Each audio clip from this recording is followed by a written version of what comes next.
So first of all, I am just not sure if we are like going to do this all in English or like have Indonesian, have English, whichever people would like. But I think the point is also to make sure that everyone's get the point from the discussion. So if everybody could just put their camera on, I think that would be perfect. And also put aside to whatever you guys are doing and just pay attention to the discussion for a moment. That would be perfect. So I think we could start. So from today's discussion, the moderator will be Brother Saleh, as you guys all know. And we have 3 interesting speakers today. They're all so well known in their field. I could say the first speaker here, we have Dr. Hafid Abbas from University Negeri in Jakarta. And then the second speaker, we have Dr. Wang, or you might want to call yourself Yuting. Yeah, you can introduce yourself later. And then the speaker is Dr. Etin Anwar. She's a professor in religious studies from Geneva. So I think we will have some discussion from the 3 speakers, and then later we would have like reciting prayer together before having the discussion. And probably just a little bit background about Dr. Yuting Wang here. He is a professor sociology in the Department of International Studies in the American University of Sharjah. Am I saying correctly? Yes. I think right now, Dr. Wang is located in Atlanta, if I have may know. Yes, I'm in Atlanta right now. Oh, wow, cool. Just for the day. Wonderful. Great city. Yes. Yeah, that's like one of my favorite city, actually, Atlanta, because I was also from South, and Atlanta is also South. And oh, just a quick fun fact about Atlanta. I think it's also like the history of Coca-Cola is actually made from Atlanta, guys. So it was actually made from a pharmacist who was going to invent a painkiller, and then I have no idea, suddenly they just invented Coca-Cola that we all love to drink in nowadays. Okay, I have I think between Dr. Wang or Dr. Abbas or Dr. Anwar, anyone want to start first? The floor is yours. Yes, thank you. Would you kindly start first, Professor Yuting Wang? We more than happy, yeah, to listen your voice. Yeah, and then I will in the next. Yeah. Sure. I'll go first, and I'm really excited to have the opportunity to share my observations and my reflections on my study, my research on American Muslims, and then over the last 2 decades. Actually, it's been over 2 decades now, and then since City talked about Atlanta, I think I'm just going to start, from here. Yesterday, well, this is my first time to American South, actually. As you know, most of my research on Muslim Americans or American Muslims have been based in the Midwest United States, around the Chicago metro area. and cities in the Midwest region. So my first visit to Atlanta is 20 years late, actually, because Atlanta is a major center of Muslim population, both immigrant Muslim population and the so-called indigenous Black American Muslim population here in the United States. And I'm not really in Atlanta. I'm outside Atlanta in one of the satellite cities called the Johns Creek. Atlanta, many of you probably know that, it has, some say 75,000 Muslims, some say more than 100,000. The estimation varies from source to source, but we know Atlanta has a huge Muslim population. So, it's an interesting place to observe this kind of diversity, where you have Sunni Muslims and from many different ethnic backgrounds, and you have Shia Muslims as well, and then you have African American Muslims or Black American Muslims, and follow different school of teachings. And so the vibrancy is really visible, and halal restaurants, halal grocery shops, and then wherever you go, you'll be able to see something relates to Islam. Remind you that Islam has made a foothold actually in North America. And then the population is growing, the community is expanding. They come from many different backgrounds, and then they're in many different professions. In the suburbs, and of course now, is becoming more and more connected. There are so many mosques, and in Atlanta, I think there are about 60 mosques, something about 40, 50, but then the estimation again varies, depends on how you define Atlanta metro areas. And then in any case, Atlanta is this vibrant urban center with a huge Muslim population. And in terms of a proportion, of course, they're still small, but in terms of visibility, they are out there and they cannot be ignored. So I think this is an observation that many people who study American Muslims would make. That is, Islam has had a significant presence in the country, and then the presence is continuing into the future. And the American Muslim population is growing as a result of natural growth, and the result of immigration, as a result of conversion as well. But the American Muslims face a lot of challenges. So this is where I'm going to start, and I want to go back a little bit to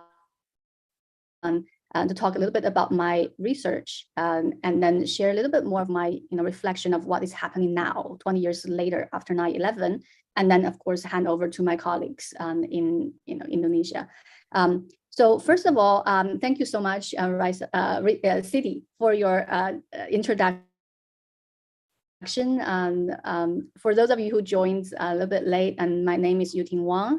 I'm a professor of sociology. I've been teaching at American University of Sharjah since 2009. The American University of Sharjah is in the United Arab Emirates. So I have a sort of a diverse background here. I was born and raised in China, and then I went to United States in 2001, and it was really an opportune moment for anyone, to study American Muslims. When I arrived in the United States, it was just, about a month before 9/11. So it was, and in that time when I became very, very interested in the experiences of Muslims, and I had very little knowledge, almost no knowledge about them. So my journey started there from 2001, and following every step of the community that I've taken in reaction to 9/11, and in response to that changing global environment after 9/11. And then in 2009, I completed my dissertation, and I got a job offer in the UAE. And it was an interesting time to move to the UAE because of global economic meltdown. So I went to UAE, I started my work there, and also became very interested in this return migration of American Muslims. And believe it or not, in those years after 2001, after 9/11, and the university I'm working at, American University of Sharjah, received a very large number of return migrants and children who are sent back by their parents to study in a Muslim majority environment. And then of course, out of concern of their safety in the United States. And so you see this dynamics is really interesting. So whatever is happening in the United States has a far-reaching consequence in other parts of the world. I think that's a very important observation over the years. So now we're talking about being Muslim in America today. I think there's a lot of things to talk about. This is a huge topic here. Most people, observers or scholars, want to start with the size of the community, how many Muslims in the United States. And it's a difficult task because the United States Census Bureau does not collect data on religious affiliation. So we can only make our best guess based on country-based data. Right. So we know that, American Muslim population is a small minority, but, they are not to be ignored. We have various estimations. And then generally, we're talking about 1.2 to 1.5% of the population. And then another question that interests scholar has to do with the demographic characteristics of this population. Who are they? Right? And we know that the American Muslim population is much younger than average Americans, and they're very well educated. And of course, the immigrants are better educated than the indigenous, the Black American Muslim population. And in terms of socioeconomic profile, and the Muslim Americans are doing, they're comparable to others, right? And on the one hand, you have a significant representation of upper class, upper middle class Muslim immigrants in the United States. And they make an annual income of over $100,000 per household. And so they're on the higher end. But you also have poor Muslim Americans, and they make an income less than $30,000. So you have this kind of polarization there in the Muslim community. And in terms of the religious orientation, you also see this kind of diversity. Sectarianism is actually something that I talked about. I talked to a friend about last night, and had a conversation with a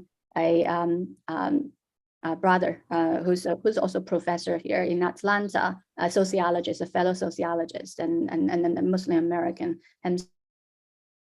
himself. And so we've shared our observations of the sectarian divisions. In fact, it's quite surprising how little different communities mingle with each other. This is especially true in the metro area, when every single group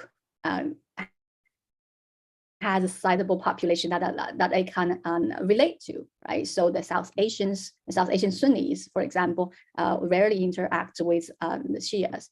And then you have the big divide between the immigrant community and the indigenous Black American Muslim community. And those are significant characteristics of the American Muslim population. In terms of their political engagement, I think it's something interests a lot of us scholars and observers. Are American Muslims making or playing a role in American politics? Right? Are the younger generation engaging sufficiently with American political, sort of engaged in American political landscape? That's something that would shape the future of American Muslim population. We know that the Trump administration has had a detrimental impact on American Muslim experience, and of course that has had a ripple effect outside the United States. And many people feel the sort of, the Islamophobia in their everyday life. You don't have to look at the Islamophobia index, and then there's a growing hatred toward American Muslims during the Bush administration, the Trump administration. But then with the Biden administration, and people have more hope. So, sort of, and because there are greater representation of American Muslims in the federal government, they're not holding, essential strategic positions, but just their visibility in federal government has made many people to feel more encouraged and to see a hope of American Muslim population making a difference in through their engagement with the political entities of the United States, right? Now, in terms of education, I just wanted to make a couple points here. Yesterday, I went to Juma in one of the suburb mosques, and of course, it's very common to see American Muslims continue gathering in rented spaces, and then the stability is still sort of lacking. In bigger communities, you have mosques and physically stable, identifiable mosques, but in most communities, you still have this growing sort of effort to build a place of their own. So the American Muslim community is still really working very hard towards building a stable community. Now, in this particular mosque, and Mosque Marian, a mosque, and it's a two-story building rented, and then at the end of the prayer, and the Imam talk about the importance of education, Islamic education to children. So they talk about that, the importance of having children attend Sunday classes with their fellow Muslim youth, and this is a very important and a mission of many American Muslim communities, and how to educate their children, how to make sure that they grow up with a strong identity. And now I have to use multiple forms of identity, and you should talk about identities, not just identity. The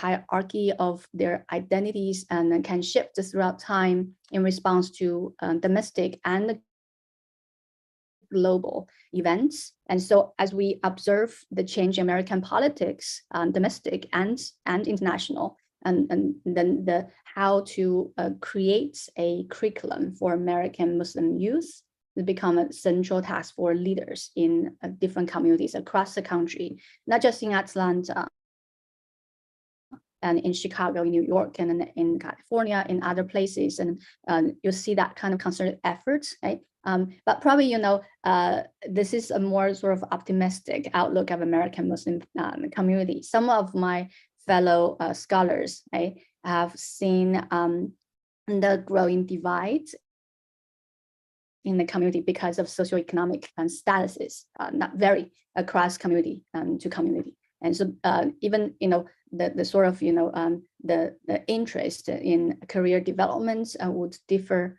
And those are the challenges I think American Muslims face right now. One has to do with how to improve the political engagement, civic engagement through educating the younger generation, and two, how to respond to American politics domestically and internationally.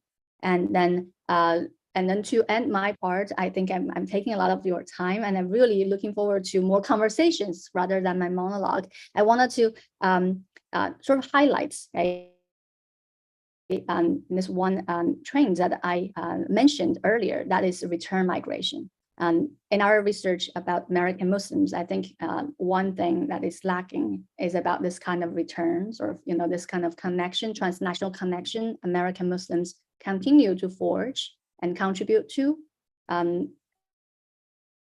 through their engagements with their local communities and international communities, right? American Muslims are not alone in this endeavor to engage globally and then to really respond in a very efficient way, effective way, to construct a global community. So American Muslims can play a major role in shaping the global dynamics and in shaping the global perceptions of Islam and Muslims. That's tie that they establish through investment and through movement and through the creative economy, and in many ways, right, and can help to create a more coherent, more greater solidarity across the spectrum. Now back to the United Arab Emirates, where I teach. I find that students have a genuine interest in understanding American politics. And of course, this again relates to probably our conversation about American Muslims today. And American politics oftentimes is communicated through the American Muslim peers to my students who study in American University of Sharjah. So there are many different layers of this complexity that starts from my research in the United States and now in the UAE.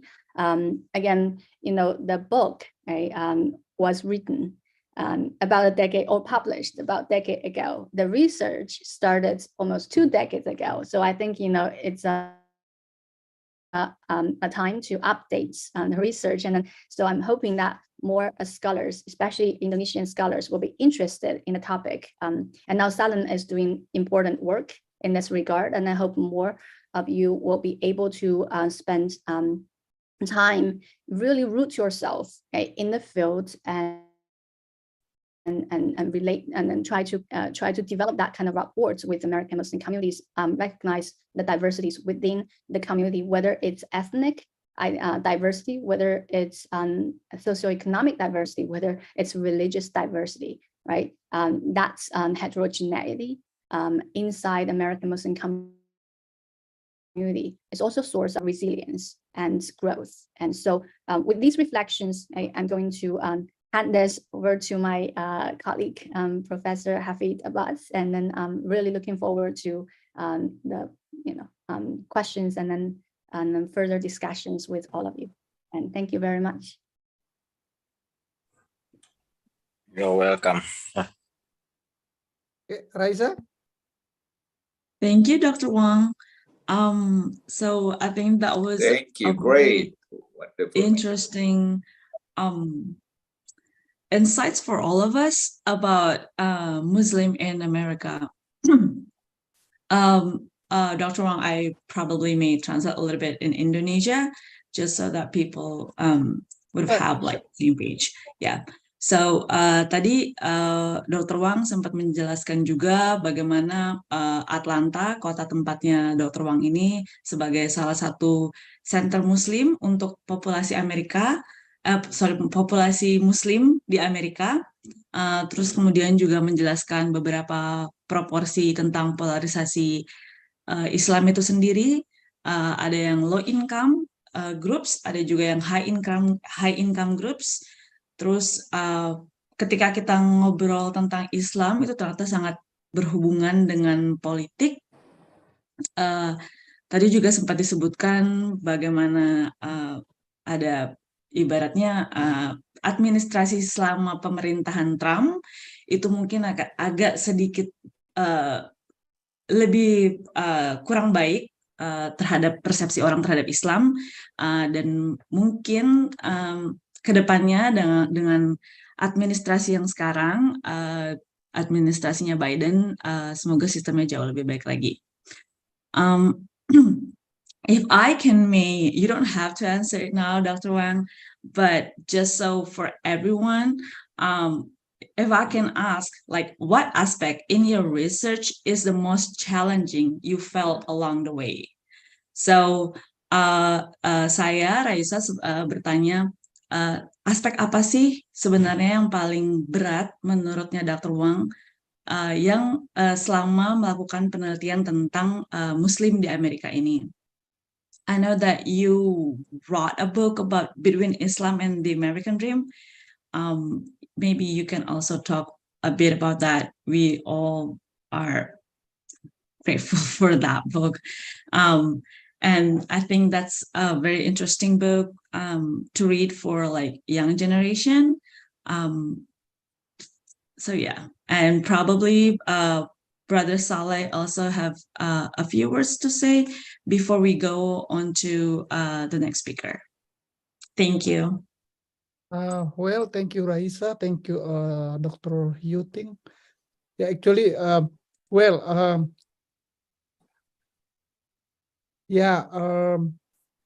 teman-teman sekalian, Dr. Wang ini dia sudah jelaskan tadi itu 30, dia bilang 1 bulan, tapi sebetulnya itu 32 hari sebelum peristiwa pengeboman WTC dengan Pentagon itu, dia landing di Amerika, dan setelah itu dia menonton itu di televisi, itu dia melihat itu kenapa ada teroris, kenapa ada orang membunuh sesamanya tanpa orang-orang tak berdosa. Disitulah dia merasa dirinya sebagai orang tidak mengenal Islam, tidak mengenal Christianity, tidak mengenal Jewish, Judaism, Yahudi. Dia tidak mengenal semua itu agama, tetapi dia tertarik melihat ada apa, kenapa ada seorang teroris, kenapa ada gerombolan teroris. Nah, dari situ dia tertarik, dia mengambillah sosiologi agama di Notre Dame. Dan teman-teman sekalian, Yuting ini, Profesor Yuting ini meneliti itu 3 tahun, starting from 2004 and until 2007. Jadi 3 tahun itu meneliti di Riverside, satu komunitas di situ dari berbagai komunitas Muslim dari puluhan negara, dari puluhan background countries. Perbedaan budaya, perbedaan mazhab ada di situ, black, American black, white, atau misalnya American white. Jadi beragam di situ di Riverside di Manhattan. Disitulah dia meneliti 3 tahun dan dia bergaul dengan masyarakat Islam, dan pada akhirnya dia masuk Muslim. Dan lebih menarik lagi, Wang ini apa istilahnya itu, selama meneliti itu betul-betul dia terlibat di situ, dan dia mengaku dia itu pendidikan agamanya tidak ada karena dia dari China. Tapi ya itu tadi, selama dia meneliti, dia menemukan di situ cahaya, dan dia akhirnya dia masuk Muslim. Saya kira itu dari saya, dan bukunya itu penelitiannya 2004 sampai 2007, 2009 dia ujian doktor. Selesai doktor 2014 itu her book was published. Nah, ini bukunya nanti kita akan bicara lebih jauh. Saya kira itu dari saya. Nanti kita the lady are the first. Kita Raisa, kita jump to Profesor Etin. Oke, Mbak Raisa, you may go. Okay, now on to the next speaker, Prof. Dr. Anwar. I think without further ado, the floor is yours, Dr. Anwar. Good evening and good day for people in America. Assalamualaikum warahmatullahi wabarakatuh. I would like to thank Saleh for giving me the opportunity, and Raisa for leading the discussion. I would like to introduce myself to Dr. Wang, Professor Wang, and also Professor Abbas. I thought I'm going after the gentleman. Yeah. Okay, I'm gonna. So I've read your work because Saleh introduced me to it, and I'm really happy to have read it, although not finished yet. But I think I can relate to your story. I was a PhD student at Binghamton University when September 11 happened, and my friend from McGill called me about it, and we watched TV, and it was very difficult to watch, right? And we were praying that the terrorists were not Muslims. Yet, as the news developed, it turned out that all terrorists were Muslims at that time. Jadi teman-teman, I may also switch to bahasa at the same time. I think that is the privilege of speaking in both languages. Ketika September 11 terjadi, saya waktu itu mahasiswa S3 di Binghamton dengan jurusan Filosofi, Interpretation, and Culture. Dan pada saat itu, ketika sedang terjadi itu, saya juga melihat melalui TV ya, dan berharap bahwa para terorisnya bukan Muslim, tetapi ternyata para teroris tersebut adalah Muslim. Saya akan memberikan statistik-statistik yang sudah disampaikan oleh Dr. Wang ya. Jadi saya ada PPT yang saya siapkan. I knew Dr. Wang, you know it. So what I said, I'm going to give the statistic for many points that you have made. I figured that out. I guess you intuitively understand what I'm about to say. But anyway, I thought it would be interesting to look at the statistic of what you have said. You could relate to it. I may speak in Bahasa, but everything is all about the statistic result. So there is nothing about it that would be not understandable. So I hope you don't mind. So I'll speak both just very quickly. I'm going to share what I have prepared. Basically, it's going to be not really an explanation, but an insight toward the statistical data in regard to Muslims in America.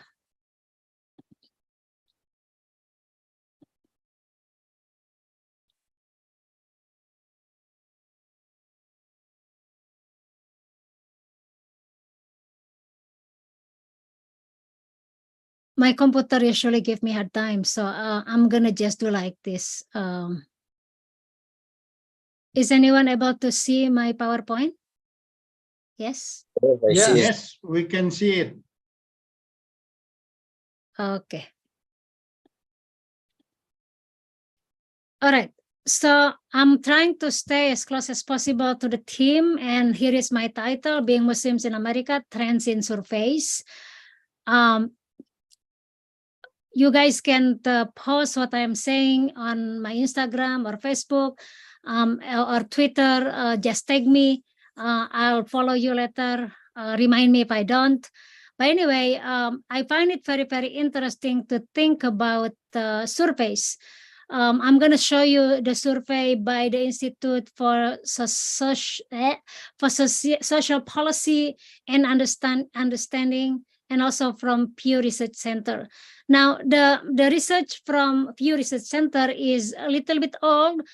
It is 2017 and now already 2023. However, the research by the Institute for Social Policy and Understanding is quite new. It is from 2022. What else? Pew Research Center is very important in the US and also for the world because it provides information on important issues. And these issues usually shape the public perception and also drawn from the public perception as well. The Institute for Social Policy and Understanding, I'm going to say ISPU all the time in our talk, was founded in the fall of 2001. We could say that it was probably founded due to September 11. So there is a parallel thought in our discussion about what Dr. Or Professor Wang has presented to us about Muslim in America from her research, but also it has become an interest to many groups, including Pew Research Center and ISPU. Now, I'm going to draw mostly from American Poll 2022. This is a yearly, almost a yearly report. It started from 2016. Now, the contexts are very different from 2019 because this report was done in the post-COVID-19, and also we are experiencing economic inflation. In fact, America a few days ago received a downgrade in terms of credit. So that's not good news for American government, but that's another discussion. I just wanted to mention the economic struggles, the continued racial inequality, gun violence, and also partisan divide politically in the US. I'm going to start with demography. We heard earlier about the demographic composition in the U.S. I quite agree with Dr. Wang, that it is difficult to pinpoint the exact number. The Pew Research Center gave insight into number, but this is from 2017. I would imagine the number won't change a lot, because we don't have any factors to consider in terms of the increase of demography, except for immigration or birth. But I would say immigration does not increase highly for Muslims, and birth is not high as well.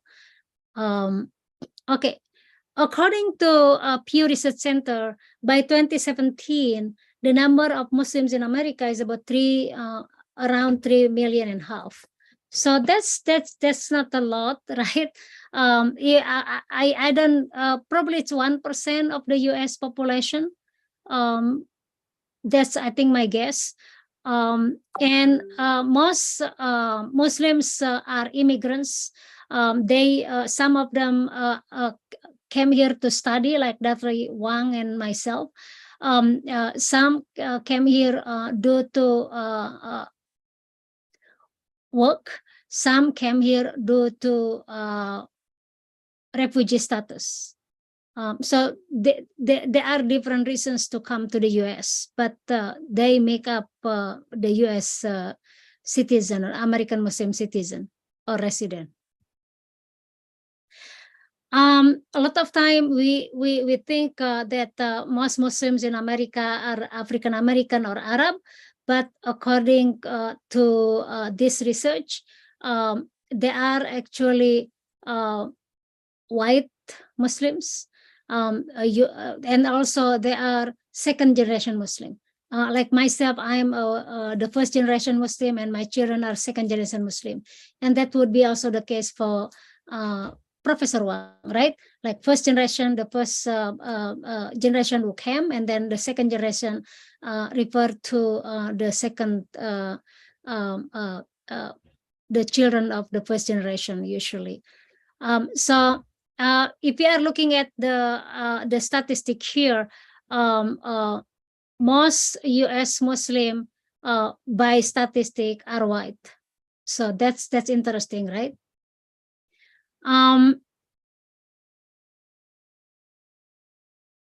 We heard earlier from Dr. Wang that most Muslims are immigrants, and that is very true in term of so we have, when we talk about Muslim, we have white Muslims, African American Muslim, and then Muslims.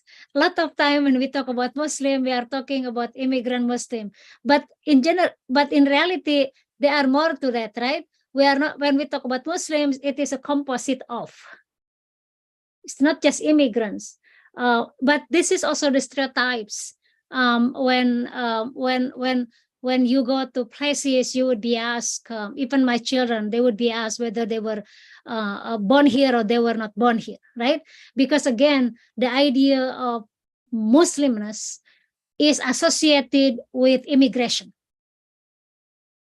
I'm trying to clarify here that when we think about Muslims, the term Muslim is a composite of white Muslim, Asian Muslim, Arab Muslim, and all kind of identities or ethnicities before the word Muslims.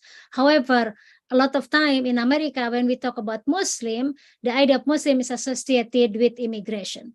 And we assume that all Muslims come as immigrants, while in fact, some Muslims are likely come as immigrants. And this is also a very interesting finding. I've been reading about the divorce in the US because on CNN, there is a new article about the gray divorce revolution. How a lot of American families get divorced in their later in their life.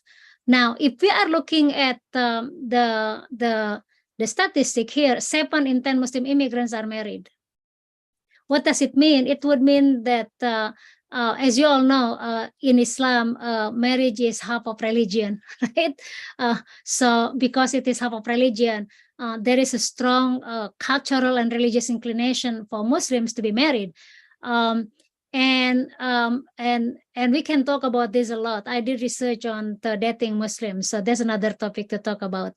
But it is in line with religion, but also, in my opinion, many Muslims come with families, whether they are as students, whether they are as immigrants, and also as refugees.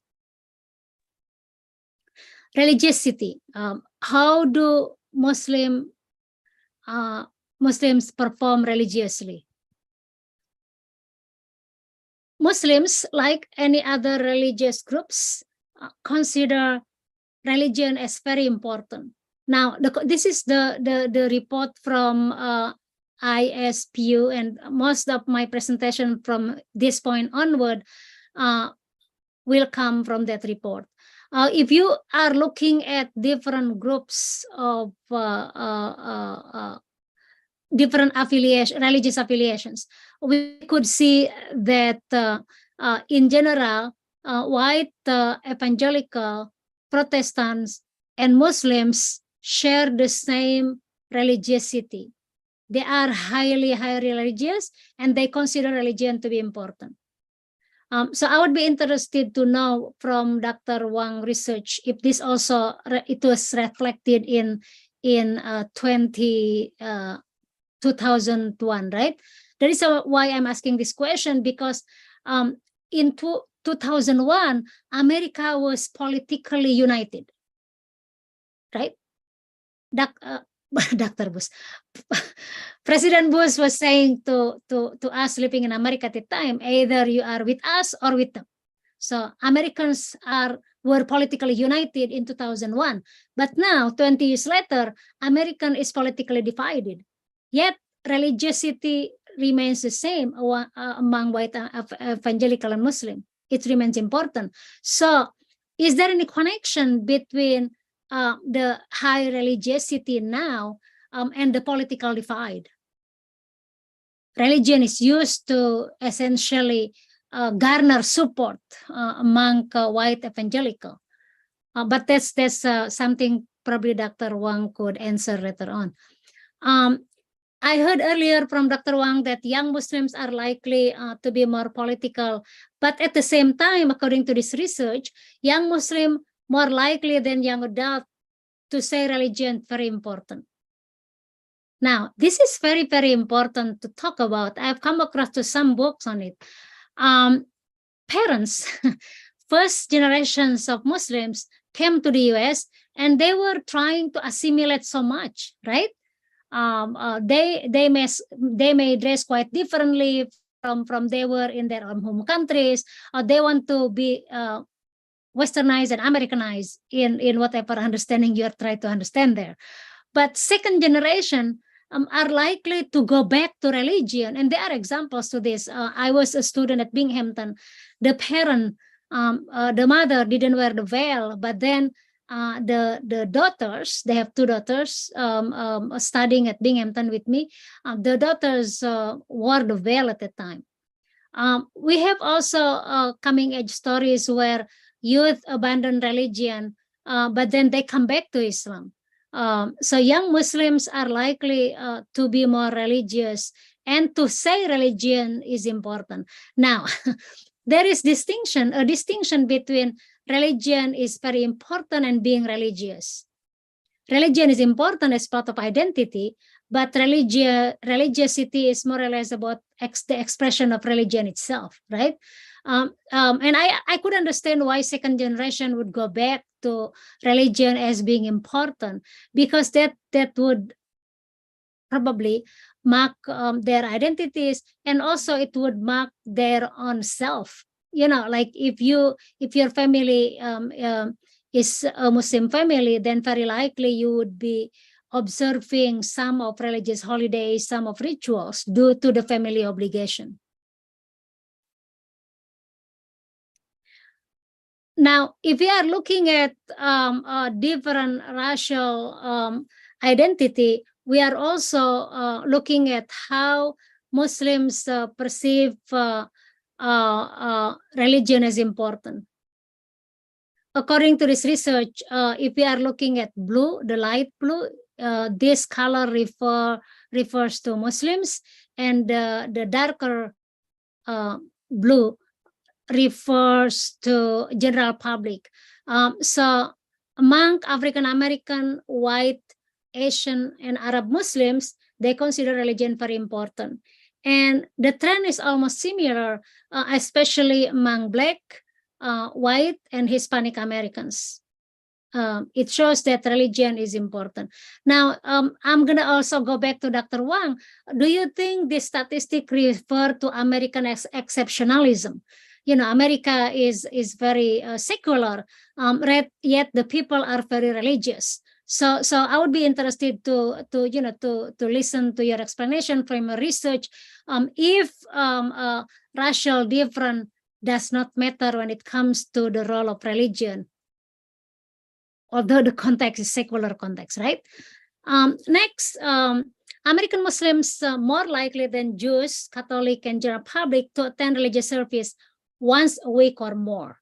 This is also very, very interesting because, again, we have to compare between Muslims and white evangelical. White evangelicals are far more committed to observing religious services, even in comparison to Muslims themselves. So Christians in general are very religious in comparison to Muslims because, of course, observant for Muslim is Fajr prayer.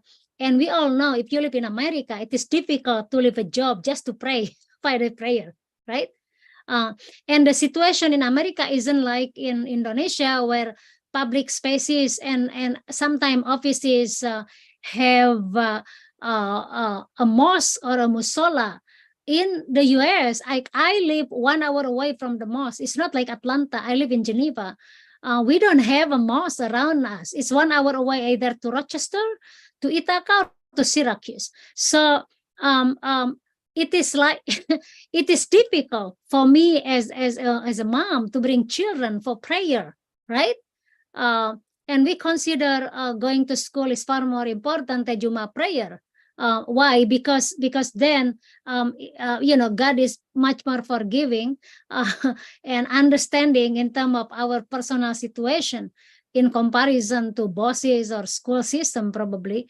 But at the colleges right now we have a room dedicated as a Muslim center, so we are able to host prayer for our Fajr prayer weekly on the weekly basis. But here, I just want to show you that American Muslims are like any other groups in terms of religious observance. Now, this is a very, very interesting finding, and I'm not surprised at all. There is a similarity between youth and men, young men especially, in terms of attendance to the mosque. Less Muslim women are attending the mosque, and less youth are attending the mosque. Now, why is it the problem? If you look at the age 18 to 29 and 30 to 49, this generational age, millennial probably, right? This youth is usually in the workforce or school or colleges. And again, if you are a student in the US, right now, and let's say you are a first year student, second year, third year, fourth year, it is difficult to just leave the class for Jummah prayer, unless you intentionally plan your schedule around it. But then it would be difficult as well if, let's say, you have lab in between, or you have chemistry that is required for your major in biochem, or you have statistic that is required for psychology, or you have let's say mechanical engineering or 101 that is required for your major.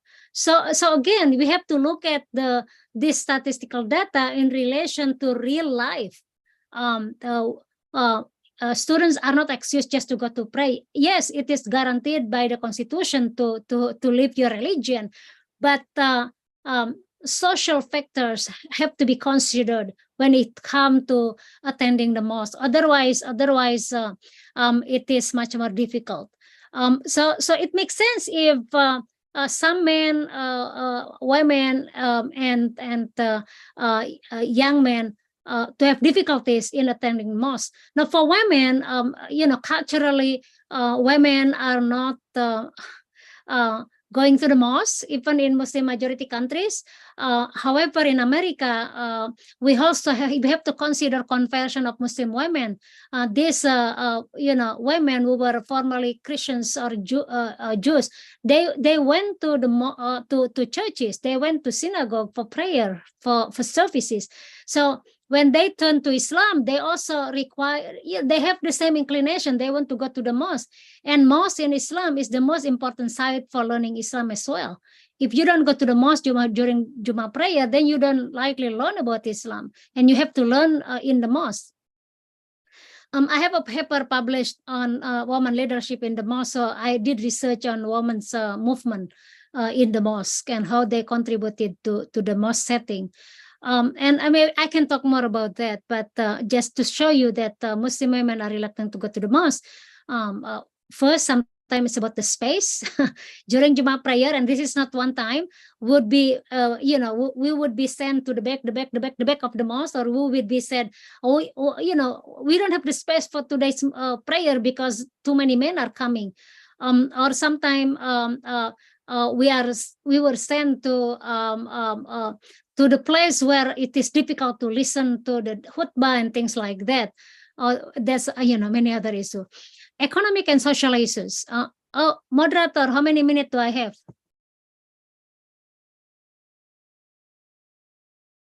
Yeah, around 15 until 20 minutes. Okay, all right. So I'll be very quick. We heard earlier that Muslim families or Muslims are likely to have good salaries, right? From Dr. Wang, yes, if they come here as immigrant to study or with wealth. But if we are looking at the statistic in general, Muslims remain America's most likely community to be poor. And we could see 32% essentially have less than 30,000. And as a graduate student long time ago, I was very poor too and made less than 30,000. So even after PhD, when I was a postdoc, right? I'm Dr. Wang. You knew this thing. Grad students didn't make money, right? I mean, we can ask Saleh about it. But anyway, so when we are talking about Muslims who were likely to make money, it is only 22%, and these are professionals. And you all know it's not easy to get a professional job in the US. There are so many factors to consider. So as a community, they were the poorest. Muslims likely, as most other groups, to have a college degree or higher. Now, yes, we have to remember that some Muslims come to America, especially refugees, come with education. So they have higher degree, right? But it is difficult for Muslims with refugee status to get a job. Why? Because they need certification. They need equivalent degree. Let's say you are a medical doctor in Indonesia and you got immigration visa to come to the US. You are not going to practice your medicine unless you get the certification from the state where you are going to have the practice. You are, let's say, a teacher in Indonesia. You are a teacher. You get the immigration visa to come to the US. You need a certification degree, research to practice. This is about we are all facing this challenge, climate change challenge, and most Muslims are like other communities agree on the importance of addressing climate change, and this is very, very important. And also most Muslims agree that climate change is the result of human activity. If you remember, even Nasser in 1960s, Said Hussein Nasser already discussed about this. Most Muslims are just like any other religious communities, vote. Most Muslim immigrants are American, so American citizens, so they voted in many elections, and most of them voted just like any other immigrants. Okay, this is almost the last two final part. Most Muslim women find Islam as important, but at the same time they are experiencing more racism as well. When they are wearing the veil, they are wearing the veil for the reason of God. So when they wear the veil, 50% of them, they wear it because they want to please God. And then 21% say, well, I wear the veil because I want to be identified as Muslim. And then 12% for modesty. 1% says that they wear the veil because they are required by the family member. So this statistic defies the assumption that Muslim women are forced to wear the veil. We don't even talk about assumptions of Muslim women in America, right? I'm sure Dr. Wang has addressed it in her work, in your work. Women most likely to be employed, less likely to be employed full time. Again, please look at the statistic, and this is almost common, right? Well, we can talk about the expectation of women in general, whether they can work or not, or the expectation that women should stay home to raise the children. Or we could also talk about the fact that very likely Muslim women have, the majority of Muslim women have less education when they come as immigrants. But then it is an increase right now among Muslim women to get education. So I would say that very likely the decision to not work is influenced by the choice of staying home. Well, that's probably safer because very likely it is far more difficult for women to enter the job market, especially if it is professional work. If it is not less professional work, probably they could. But from the statistical perspective, less women work full-time. That's what is important. It would mean that probably they work part-time as well, but we don't have that information. Oh, I saw it twice. Muslim women get more education. Now, I don't know if this is about Muslim women now, or I don't know if this is Muslim women who are coming with their husband. So I probably this is my guess, my reading of this statistic, and I think we have a lot of professors from Indonesia who are joining us. They could tell us if there are more women in the classroom, and also Dr. Wang could talk about women in Sarja. Like in my college, Muslim women, girls suppress men in classes. The number of girls in the classes is higher in all classes I've been teaching. So we can talk about this. So my assumption. So let me put this statistic. This statistic: women across most group less likely than men to be employed full time, and this statistic. So very likely in the first statistic we are talking about women who are less likely employed in full-time employment, but they may work part-time as part-timers. In this statistic, this Muslim women suppress men, I think probably this is the most current statistic where more girls are going to get education. And I think this is a very interesting statistic, and three of us from three countries can talk about it. This is going to be very, very quickly. Part of the report is about anti-Muslim sentiment and discrimination. And let me talk a little bit about this picture. We went for Eid al-Adha. and we took these boys and these students and the boy and the girl to Idul Adha celebration. In this report, they also talk about Islamophobia index. Now, this is the measure of Islamophobia index. I will not read it to you, but it talks about how Muslims are more prone to violence than others. How Muslims living in the U.S. Discriminate against women. How Muslims in the U.S. are hostile to the U.S. How Muslims are less civilized than other people. How Muslims are partially responsible for violence. So these are the myths, the stereotypes associated with Muslims.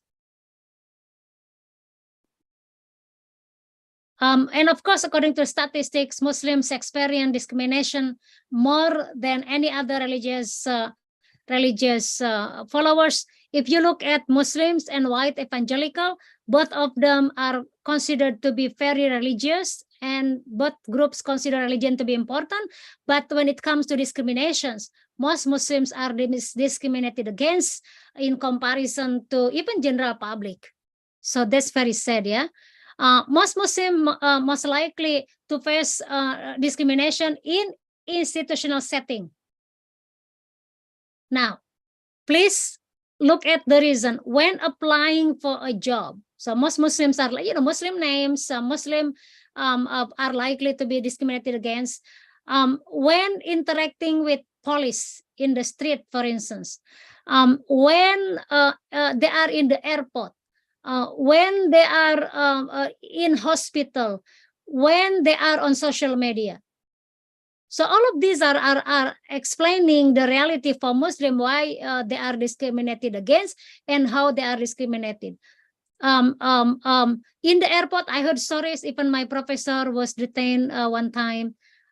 In the healthcare system, this is too easy. Being a person of color, being Muslim with the veil, you go to the hospital, and especially you are going to be asked, do you speak English?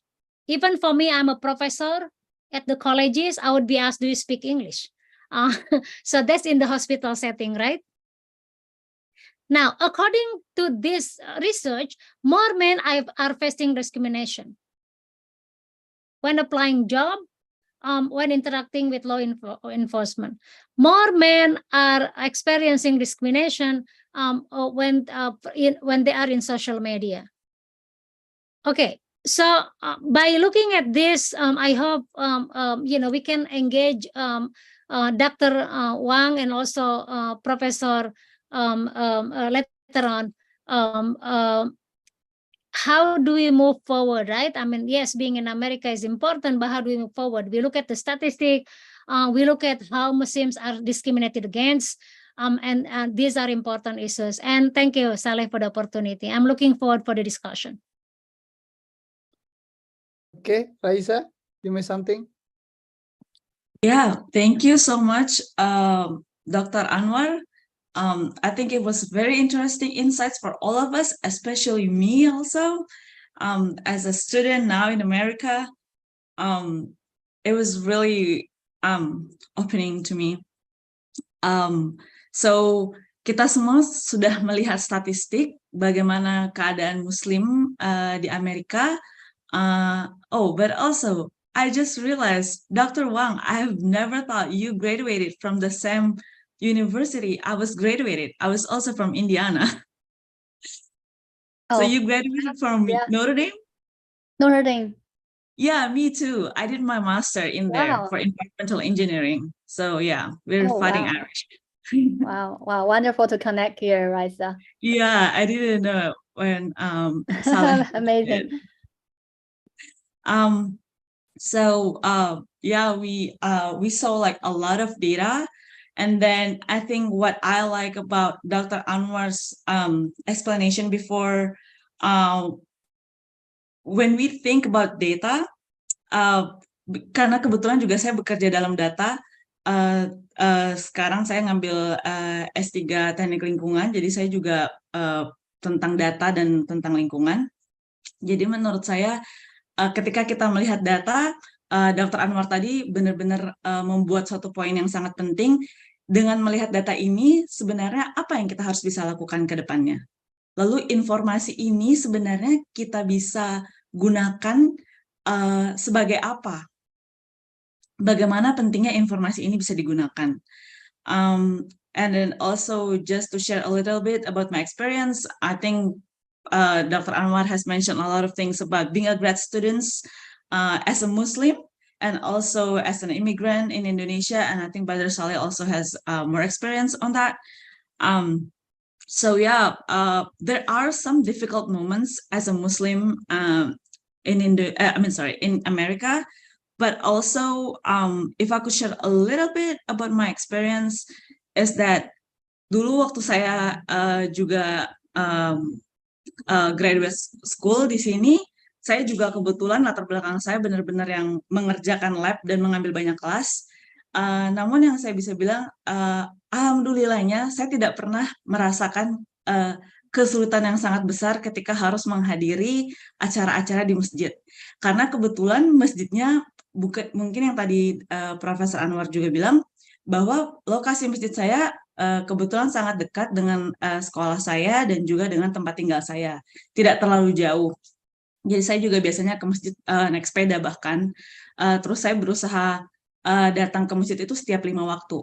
Nah, kalau mungkin juga insight sedikit bahwa ada sedikit perbedaan kondisi masjid di Amerika dengan kondisi masjid di Indonesia.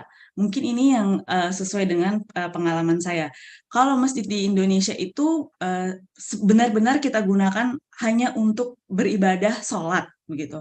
Nah, kalau di sini masjidnya itu lebih besar biasanya, sehingga mereka punya lokasi untuk sholat sendiri dan juga untuk melakukan aktivitas lain seperti acara, atau misalnya mereka bahkan punya dapur sendiri, atau juga mereka punya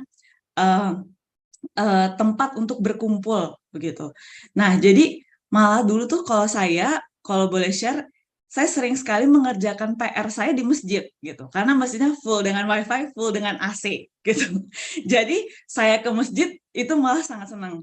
Dan kebetulan saya juga teman-temannya, mungkin Dr. Anwar juga tahu sendiri, jadi di Indiana itu, di Notre Dame itu, Universitas Notre Dame itu tempatnya, kotanya betul-betul white community-nya tuh luar biasa gitu, tinggi sekali.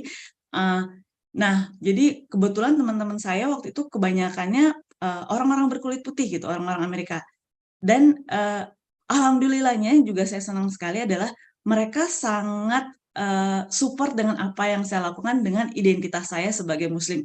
Jadi selama bulan Ramadan itu kita bakal dikasih makanan dari masjid setiap buka puasa dan sahur, dan saya mengajak teman-teman saya yang orang Amerika tadi untuk ikut buka puasa dan ikut sahur kadang-kadang, dan mereka dengan senang hati ikut, juga dengan senang hati ikut sholat bahkan gitu.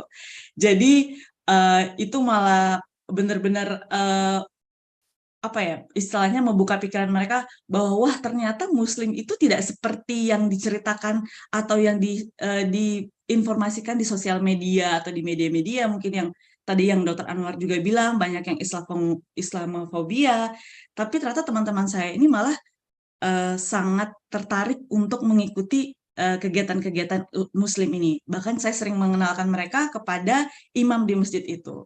Mungkin itu share sedikit dari saya, tapi tadi semoga setelah ini kita bisa berpikir lagi, wah, data-data tadi ternyata membuka informasi lebih banyak lagi tentang keadaan Muslim di Amerika, sehingga untuk teman-teman Indonesia, selamat tidur, kita bisa lebih banyak lagi pertanyaannya. Dari data itu apa yang bisa kita gunakan? Mungkin untuk konfirmasi sedikit, tadi kebetulan Brother Saleh bilang, jadi nanti ketika teman-teman ini mungkin sudah banyak pertanyaan dan banyak yang lebih curiosity-nya lebih tinggi nih tentang diskusi ini, kita bisa lakukan Q&A nanti di akhir setelah penjelasan dari Profesor Abbas. Ada yang mungkin ingin disampaikan sepatah dua kata dari Brother Saleh sebelum kita lanjut ke acara selanjutnya? Okay, thank you, my sister, Raisa.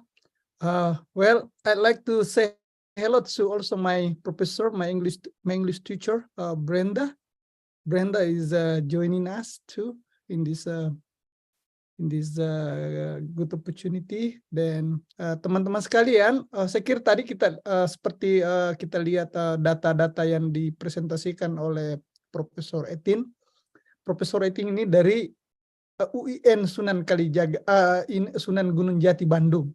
Ya, yang kedua beliau ini pernah meneliti juga di New York. Itu penelitiannya di New York itu yang kebetulan profesor saya juga senang membacanya artikel beliau ini. Profesor Etin ini adalah memang beliau ini dari dulu mengkaji tentang wanita, tentang feminism, women leadership and mass cultures Indonesia heritage in New York City. Itu 2013, dan kita juga senang bahwa ternyata Profesor Etin itu tiba di Amerika itu sebelum peristiwa 9/11, yang sekali lagi sebetulnya we never imagine, tidak harusnya terjadi yang namanya 9/11. Terus yang itu yang menarik tadi, bahwa mahasiswa di Amerika itu, teman-teman sekalian yang kebetulan belum di Amerika, itu memang ada peluang kerja. Ada peluang kerja, bisa kerja di kampus, ya, bisa kerja di luar, atau misalnya istri, ya, kalau misalnya kalau seperti saya kuliah itu biasa kalau dapat visa itu memungkinkan katakanlah istri saya bekerja, ataukah saya bisa bekerja seperti Raisa juga bekerja di kampusnya, saya juga bekerja di kampus saya. Itu yang dia bilang tadi, Profesor Etin, bahwa ada peluang kerja bagi mahasiswa untuk menambah pengalaman, menambah adaptasi, integrasi dengan American native. Terus yang saya juga mau lihat bahwa betul itu tadi dibilang Profesor Etin, di sini perempuan itu semangat beragamanya tinggi, karena itu kita kalau sholat Jumat, perempuan dibolehkan ikut sholat Jumat, ya, tapi tetap imam, tetap itu namanya speaker, khotib itu adalah para pria. Terus yang menarik lagi, yaitu tadi data-data bahwa memang ada spirit keagamaan perempuan itu tinggi di Amerika. Dan kalau secara general tadi Profesor Etin also present bagaimana Black American Muslim, bagaimana orang kulit hitam itu bisa mencapai tadi datanya itu sampai 77% dari total Muslim kalau tidak salah, dan itu adalah binaannya Elijah Muhammad and Malcolm X. Itu adalah termasuk Muhammad Ali masuk Muslim kan, belakang Mike Tyson masuk Muslim, itu semua pengaruh dari Malcolm X. Oke. Saya kira untuk tidak menyimak waktu, kembali ke Raisa untuk kita beri yang pasti kita beri aplaus kepada dua Profesor Yuting dan Profesor Etin. Nah, kita akan jumping to Profesor Abbas. Oke, Mbak Raisa, you may. Oke, acara selanjutnya kita lanjutkan mengenai diskusi dari Profesor Hafid Abbas. Silahkan Profesor Hafid Abbas, waktu dan tempat dipersilahkan.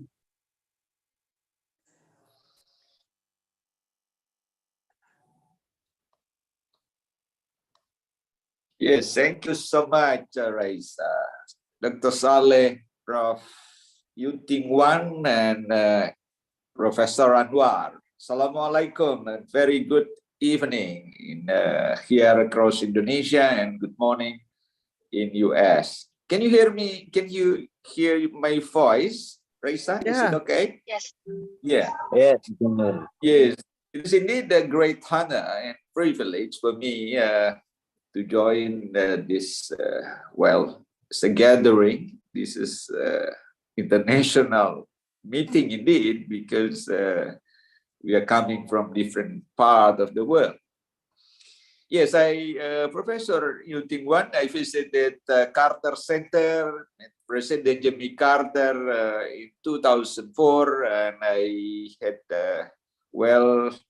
I really enjoy your Coca-Cola in Atlanta, yeah. I visited also the Museum of Martin Luther King, and you see in your homeland of Atlanta. It's a great city indeed. Yeah. Well, I finished my postdoctorate at Syracuse University, not so far from Professor Etin's hometown there. And also in 2006, I was honored to get UCS visiting speaker professor at Harvard University at Asia Center, dealing with peace and human rights issue across Asia. So let me share to you, or you see this very important and very insightful meeting. I have 3 areas to share to you all. First, well, globally, we have 192 countries as member of the United Nations. We have totally at the moment, statistically, around 7.8 billion people. We are probably approaching to 8 billion next to 2025 or so. But the Muslim population is quite big part and increasing the percentage. At the moment is approaching 30%. Now statistically about 26.3%. There was a prediction, Professor Yuting Wang, Professor Anwar, that by 2050, Muslim population will surplus, is much bigger than Christianity and Catholic or any other religion. So Muslim is increasing as the largest number globally. That's the statistic predictions. So what is actually the issue here in the Muslim world? From cultural perspective, democracy, religions, and human rights. Allow me to share to you all the 2 issues. First is that we are now having 2 critical global problems. One is the gap between North and South, the developed and underdeveloped or developing worlds. And mostly the underdeveloped and developing world are in Muslim nations. The developed one are not located in North. They are mostly in the West, US, European countries, and Australia and New Zealand. So this picture you see has to be understood.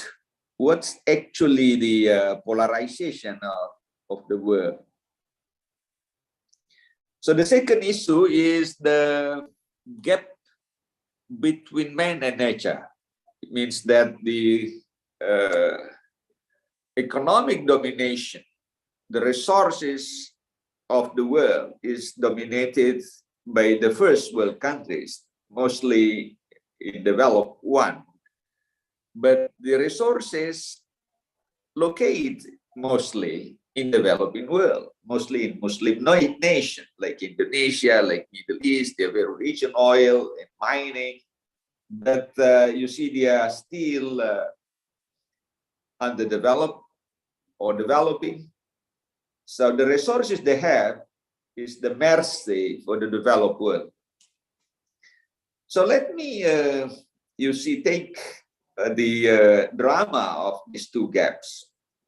So we have a 3 polarization globally. The first is that the Muslim, the capitalistic world, the highly developed or advanced economy, technology that locate in the West you see, dominate the economic resources globally. So this is the fact. But we have also the second world. The second world is socialist nation. In the past, we have Soviet Union and now Russia, Eastern Europe, China, some countries in Latin America like Cuba, and so on and so on. The nature of their political, cultural, and politics are very, very centralistic and authoritarian, you see. So these two polarization, the capitalistic nation and the socialistic nations, very contradictory. But the third world, you see, mostly in the Muslim nation, could easily adopt it because the value they bring, you see, is more compatible to grow at these two arenas, you see, because let me give you an example. For instance, in United States at the moment, correct me, Professor Yuting Wang, if I'm wrong, that 85% of the total births or total children are, you see, from illegal marriage, no religious processes for their marriage. But this is still that the Nordic countries is quite high. For instance, Sweden is approaching 60% of the total children are from illegal marriage. But in socialistic nation like China, like Russia, like Cuba, or Eastern Europe, China, for instance, the legal marriage is according to the political party, for instance. For instance, in China, so you may marry, but you are now recognized your marriage is legal if in line with the policy made by President GP.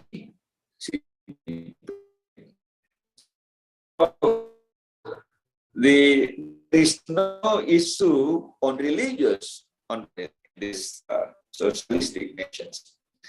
Muslim, they could use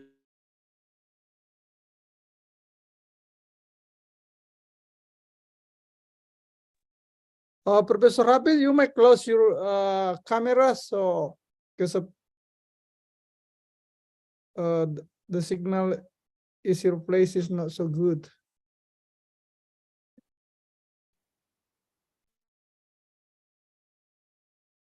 Pak Hafid, di close aja kameranya, Pak. Silakan, Pak.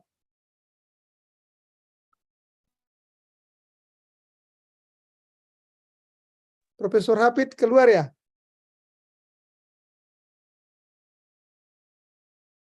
Oke. Sorry, let me continue. Let me continue. Sorry, there's a little problem for connection. Yes, this is the second point.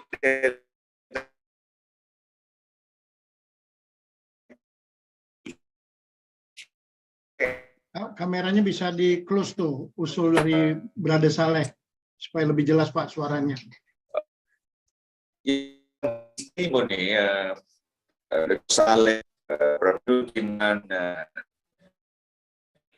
16 July to 4 August 2016. I visited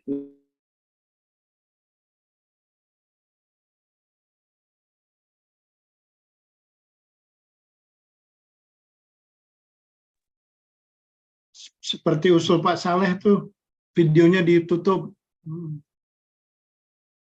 Ditutup oleh beliau, mungkin memang sinyal kurang bagus dari Bekasi. Beliau ada di Bekasi.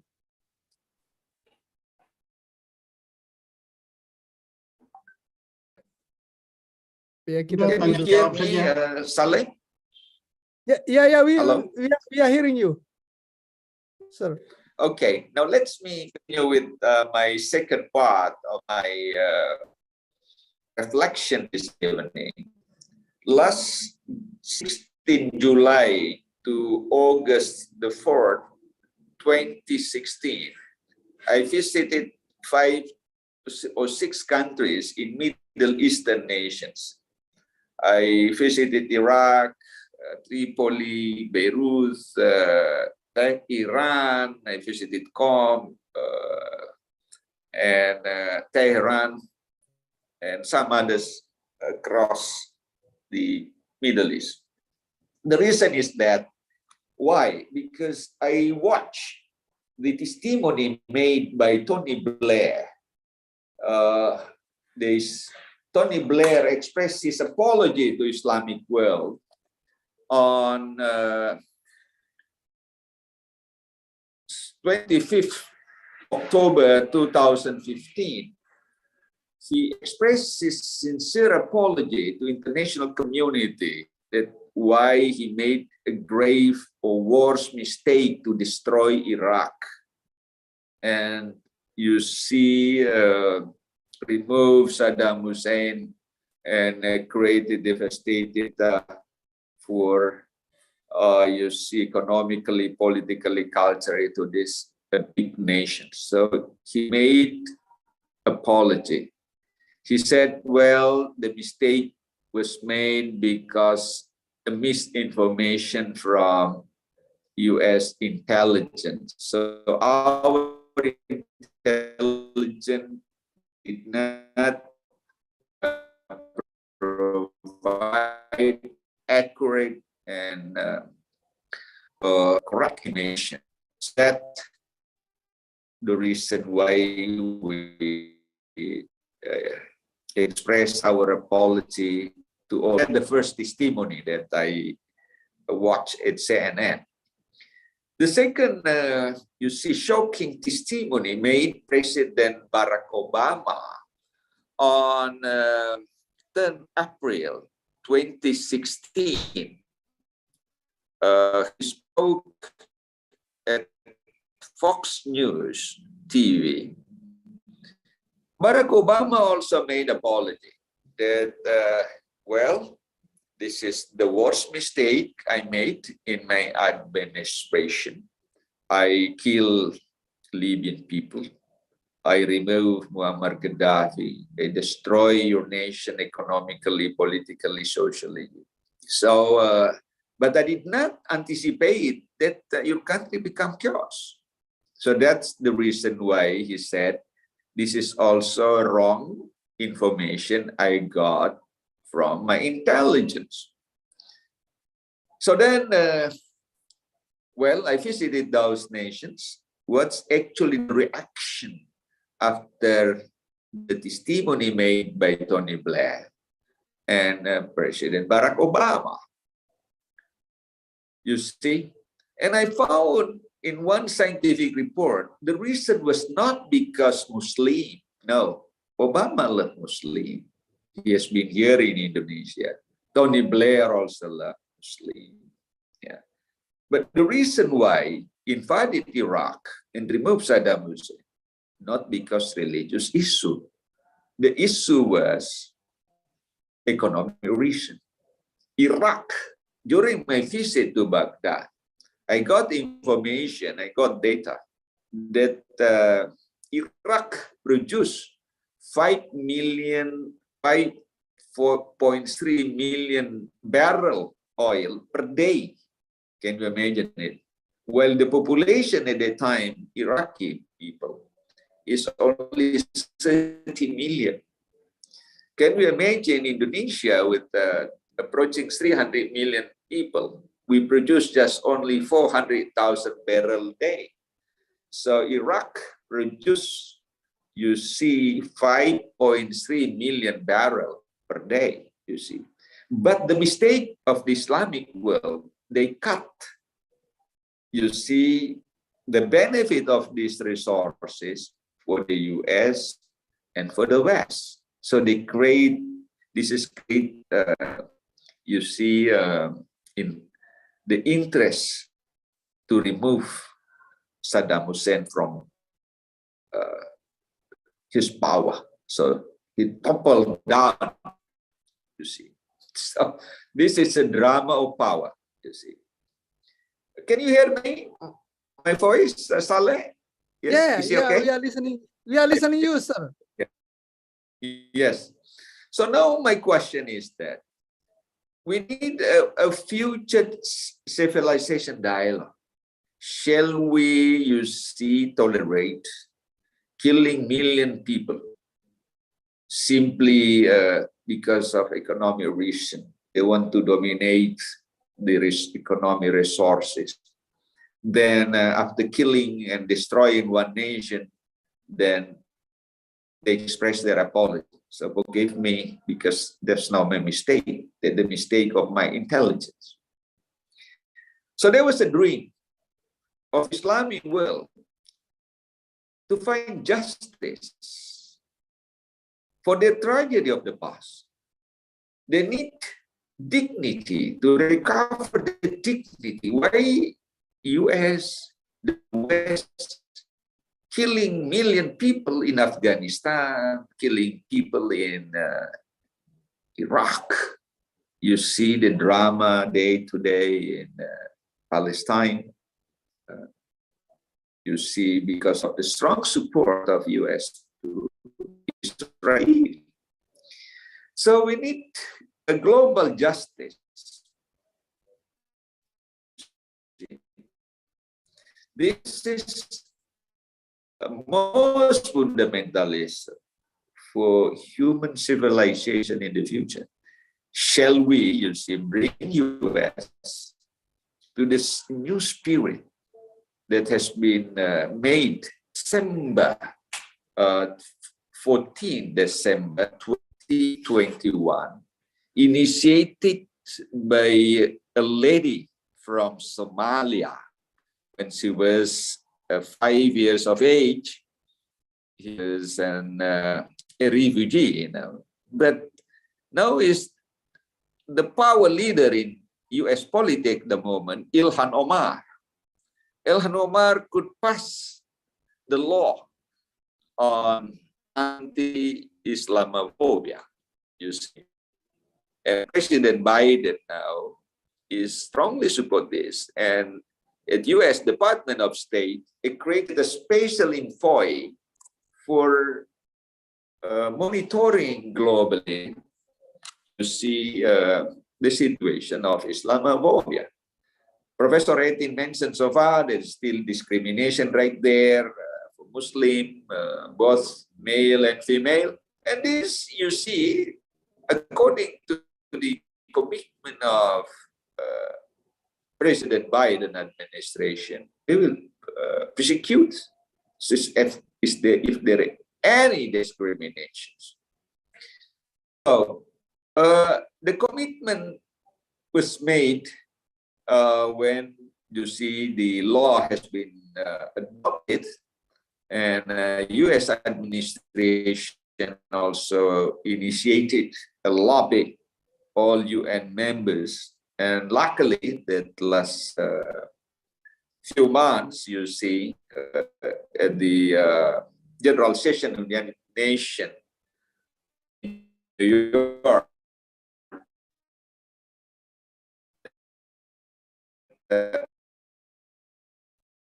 and adopted 50 as made by US. But the key actors of this movement is Ilhan Omar from the book.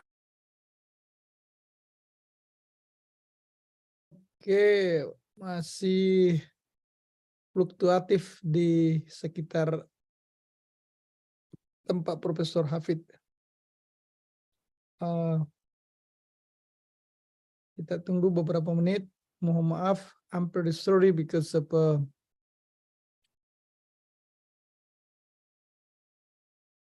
the signal is around Professor Hafid Abbas is not so good. So I'd like to say hello, Professor Pujiati from Medan. Oh, halo Kak Puji.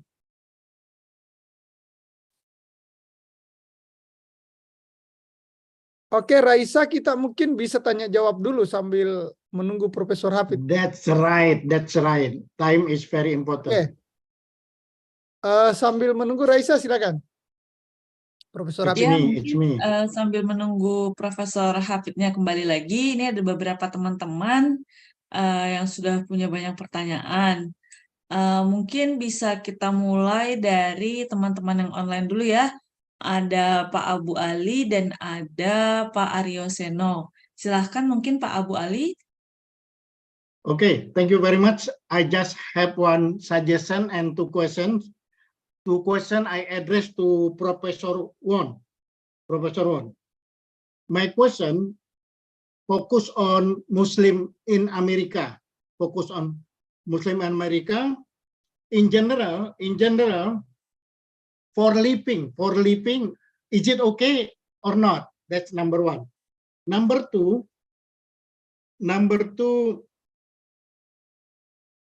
most of Muslim in America, are they educated or not? That's two questions. And then one suggestion for Brother Saleh and for you too, Raisa. Could you please run this event at least once in a month? You could imagine from Indonesia. We want to know more. Right now, TikTok, games. But like this, knowledge, right? Knowledge is power. From Professor Etin, data, from you, your experience, masjid is good. Like we do not know without you. Please help us at least once in a week, once in a month. Thank you.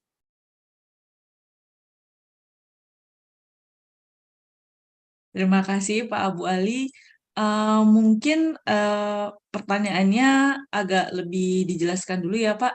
Tadi pertanyaannya kan apakah mungkin pertanyaan lebih kepada untuk Profesor warga Wang. Muslim Ya, ketika Muslim tinggal di di Amerika, ya. living for doing for living, cari nafkahnya itu sulit atau oke aja, itu satu.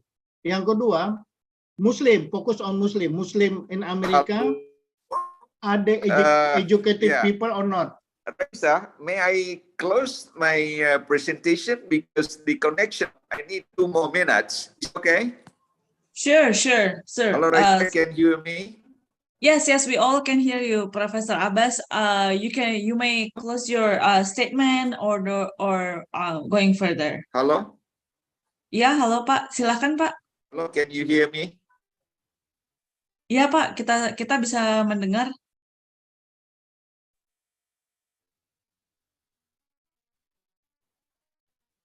Silakan Pak, silakan Profesor Abbas.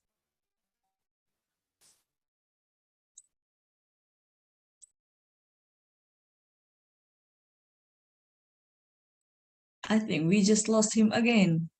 To be continued Bagaimana ini? after that like that. Yeah, go ahead. Oke, Oke. itu bisa penanya kedua itu, Mas Aryo Seno. Silakan.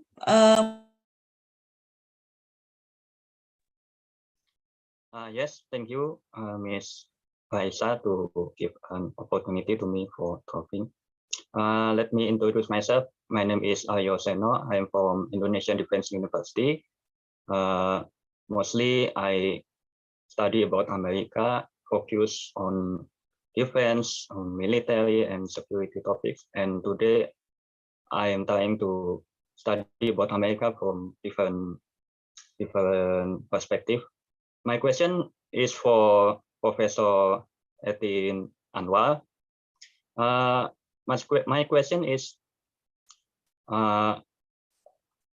does build mosque in America difficult or easy?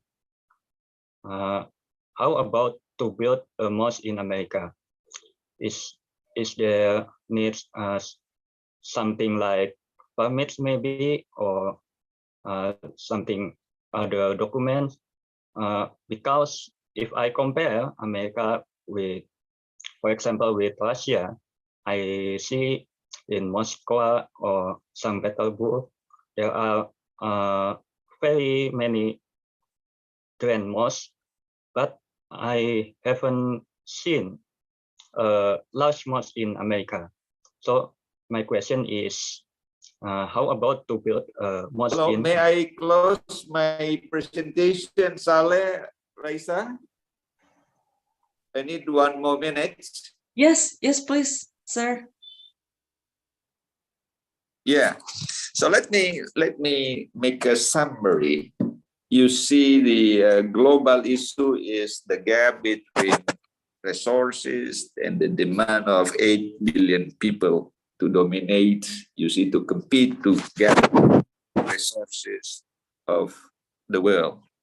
And second issue is the gap between North and South. And you see the polarization of here, the first capitalistic countries and socialistic countries, and Muslim is in the middle. Muslim world is so soft. So they are not, you see, dichotomizing the individualistic right and collective right. So they're very moderate, adopted the values. You see, this is a great chance for the future of world of Islam, and the prediction of one scientific prediction that by 2050 Muslim will be the largest religion globally, and in the moment totally we are Muslim population is 26.3% of the total world populations. So now I would like to close with why United States now and European Union is so friendly, it's so kind to Islamic world, because you see they afraid to the China domination, especially in Islamic world, and could remove the influence of United States in Indo-Pacific. So the through initiative of United States to act, adopted the law of anti-Islamophobia. Well, this is a great bridge between the Western civilization to Islamic world, and the initiative of United States to approach or to lobby the United Nations, and could likely, you see, with the adoption of 15 March as International Day for Anti-Islamophobia, it's a very sweet and a very monumental contribution of United States to get sympathy to the Islamic world. But we are still worrying that at the moment, especially for Indonesia, China is maybe 90% much stronger influence than the West to Indonesia, because we gave 4,000 islands to Chinese business. That was declared by our coordinating minister Luhut one day on his visit to Beijing. And a few days back, you see President Jokowi also asked and invite the president of China to invest and take the new capital of Indonesia for 180 years. And this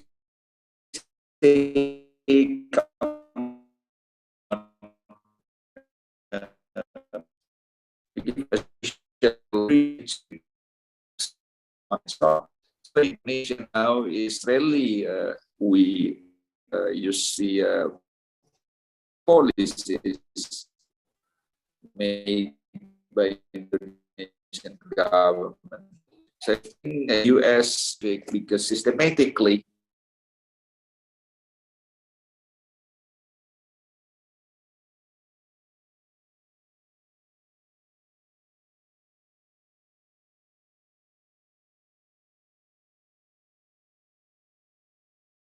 Beliau terlempar kembali, Raisa. Yes, I think you see in the future, China will again most likely dominate the entire world civilizations. So hopefully US could give a new sympathy to the under the domination of China. If US is now much closer to Islamic world, probably the new civilization could be more. You see,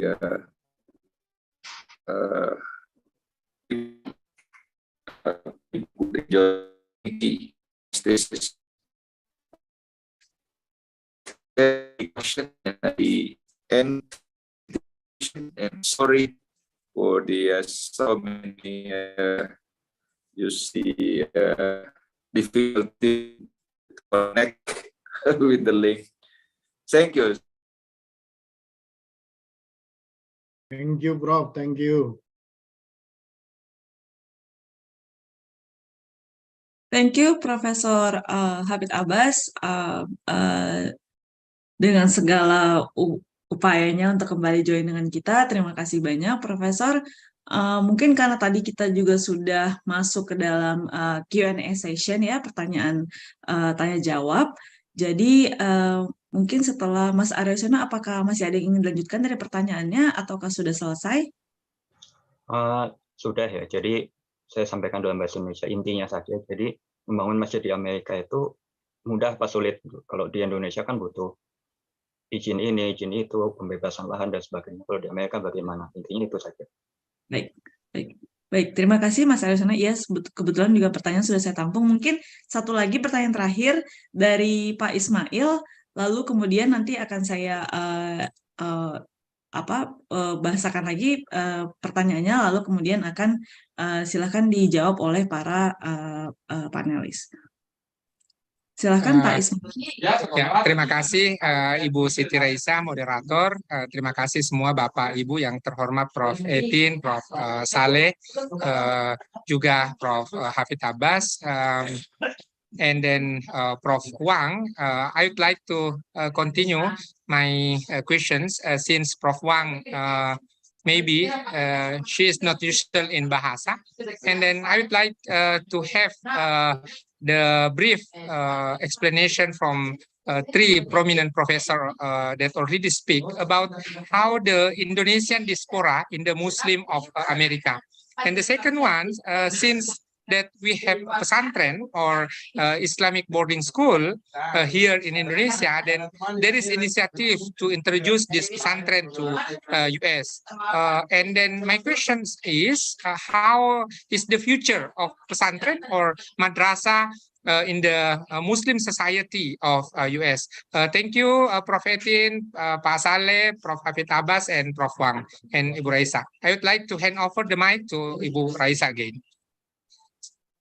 Oke, thank you Pak Ismail. Mungkin tadi singkat aja, ada beberapa pertanyaan. Tadi ada pertanyaan pertama dari Pak Abu Ali untuk merefresh pertanyaannya lagi adalah bagaimana sih hidup keadaan Muslim di Amerika?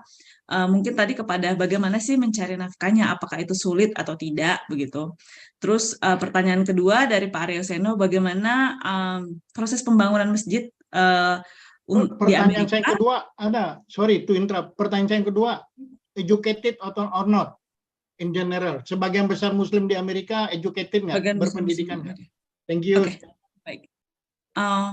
Ya, tadi itu dua pertanyaan, lalu kemudian dari Pak Aryosono untuk pembangunan masjid, lalu yang terakhir dari Pak Ismail, bagaimana keadaan diaspora Indonesia di Amerika, lalu juga bagaimana kita mengintroduce pesantren kepada sistem sosial di Amerika.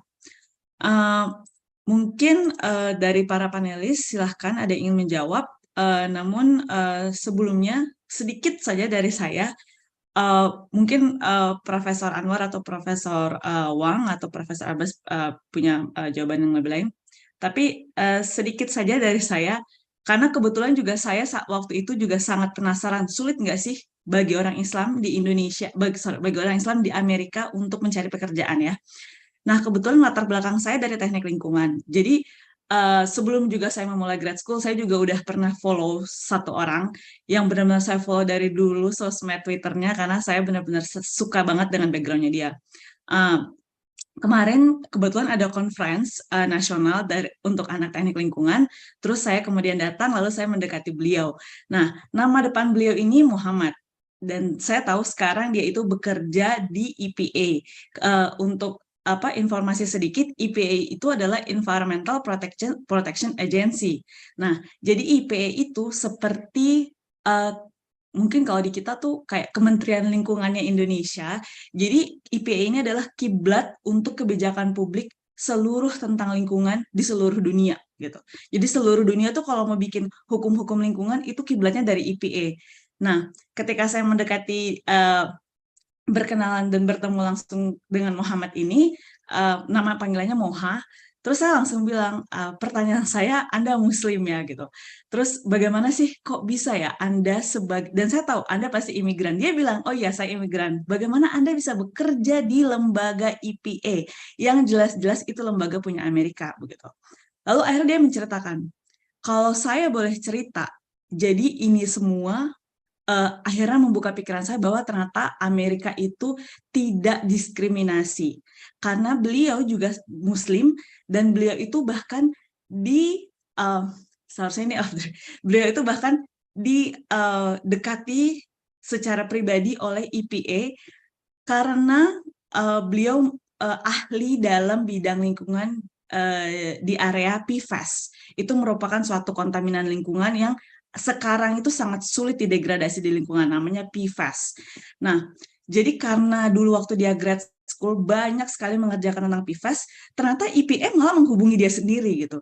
Jadi mungkin dari saya tidak akan bilang, mungkin banyak beberapa pengalaman-pengalaman yang lain mungkin di mana Muslim bisa didiskriminasi, tapi kisah ini benar-benar membuka saya bahwa oh ternyata walaupun kita Muslim dan kita punya suatu bidang yang kita ahli dalam bidang itu dan memang ternyata dibutuhkan oleh sosial baik itu di Amerika ataupun Indonesia, ternyata itu akan sangat terpakai dan malah membuka peluang kita gitu. Jadi tidak menutup. Sorry agak bicaranya mungkin agak lebih panjang. Silahkan dari Profesor Anwar atau Profesor Abbas atau Dr. Wang, you may explain your story. Raisa, because of Professor Anwar has another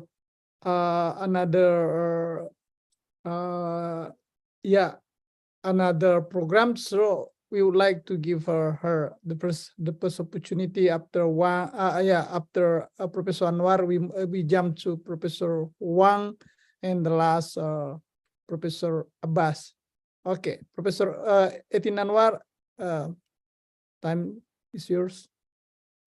Oke, terima kasih. Tadi ada pertanyaan dari Pak Aryo, Pak Ali, dan siapa namanya? Pak Ismail. Yeah, Pak Ismail. Thank you very much for your questions. Well, I'm going to go back to Raisa's point. Here is the thing. We have to understand that discrimination exists, even if you don't experience it. Jadi saya ingin bilang bahwa diskriminasi itu ada, mungkin kita tidak merasakannya. Saya termasuk yang sangat privilege ya, karena semenjak datang di Amerika itu selalu lingkungannya kampus. Kemudian kita menjadi diversity tokennya di kampus ya. Kemudian saya jadi dosen di Amerika juga sama menjadi diversity tokennya. Kampus saya punya kebijakan diversity, they need me gitu. Saya ngelamar job ini dari Indonesia gitu. Ketika di Indonesia nggak kepake, saya akhirnya kerja di Amerika gitu. That you could imagine I applied from Indonesia gitu. Jadi semua prosesnya online gitu. Interview baru dulu pakai telepon malah interviewnya juga gitu. Jadi I believe saya percaya bahwa kalau kita punya expertise and we are needed, our path to the future is easy gitu ya. Dan itu saya alami sendiri gitu. Tetapi kemudahan saya dalam mendapatkan pekerjaan does not necessarily mean that discrimination doesn't exist. Jadi diskriminasi itu pasti ada dan itu statistiknya ada. People experience it gitu ya. Kalau misalkan Amerika ini the land of opportunity, ya jelas gitu karena justru diskriminasi sendiri dihukum gitu. Kalau kita hate speech, kalau kita purposefully discriminatory against other, itu kita dihukum gitu. Lembaga juga dihukum gitu. Dan itu apa namanya kelebihan di Amerika gitu. Ada avenue hukum yang sebetulnya hukum juga questionable gitu ya, ke racially tendensius gitu, tapi masih bisa ada jalan melalui hukum gitu. Misalkan nih kalau saya didiskriminasi di kampus, saya bisa sue kampus saya gitu.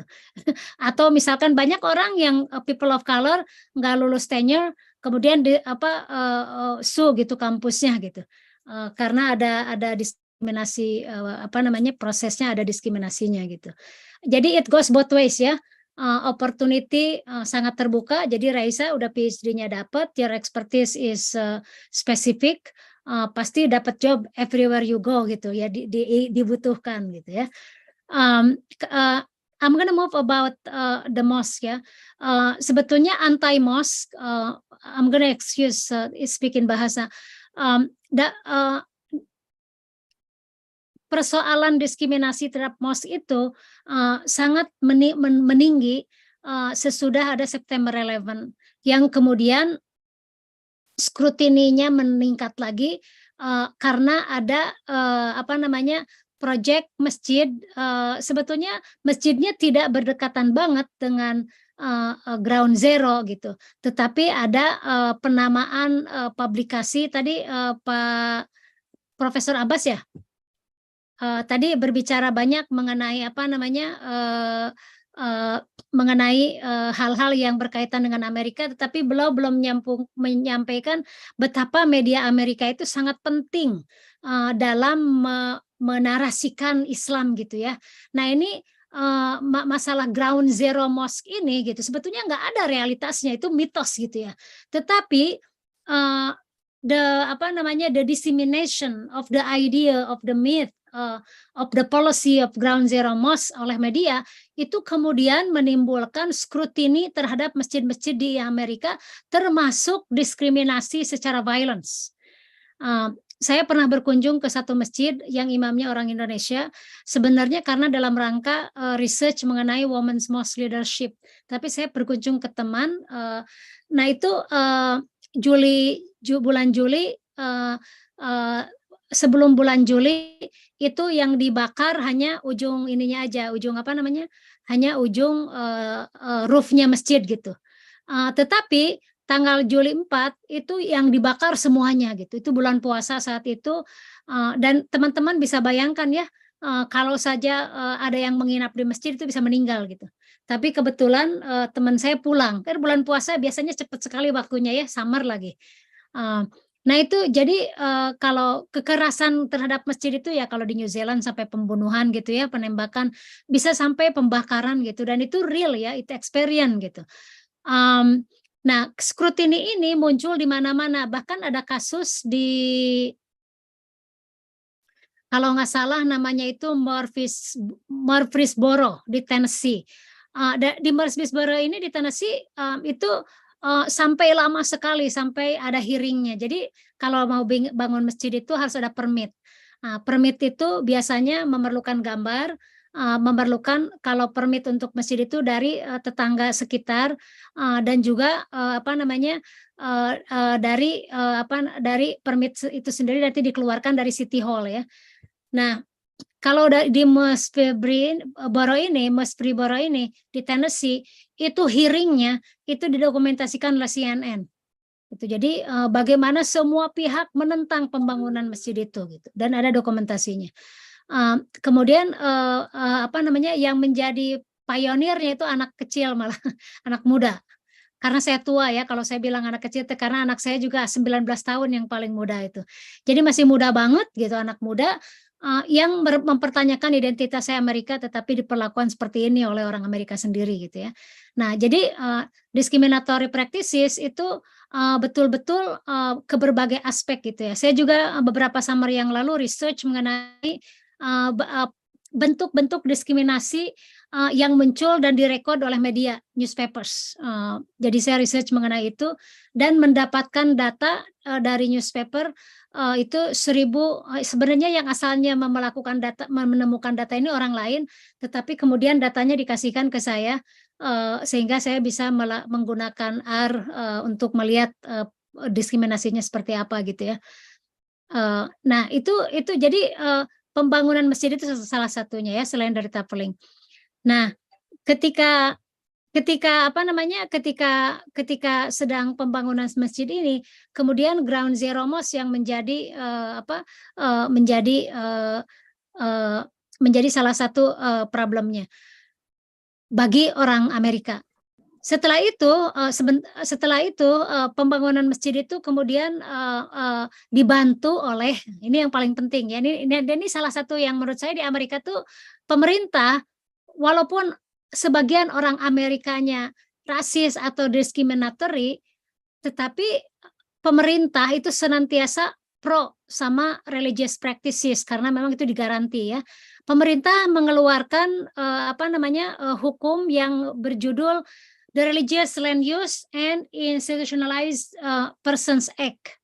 Nah, hukum ini bisa dijadikan fondasi untuk membangun masjid, membangun sarana peribadahan di Amerika ya. Jadi ada garantinya bahwa orang bisa membangun masjid. Itu yang pertama. Yang kedua, dalam pembangunan masjid itu sendiri memerlukan strategi-strategi. Biasanya kalau misalkan masjid itu didukung oleh prominent people ya, dari muslimnya prominent people, tapi kemudian orang muslim ini membawa prominent people dari rekomendasi dari prominent people. Yang ketiga, desain arsitekturnya masjid itu kan kalau di Indonesia sekarang ini ke Arab-Araban ya, desain masjid itu. Kalau di Amerika itu diusahakan desain masjidnya itu indigenous, mengikuti struktur arsitektur Amerika.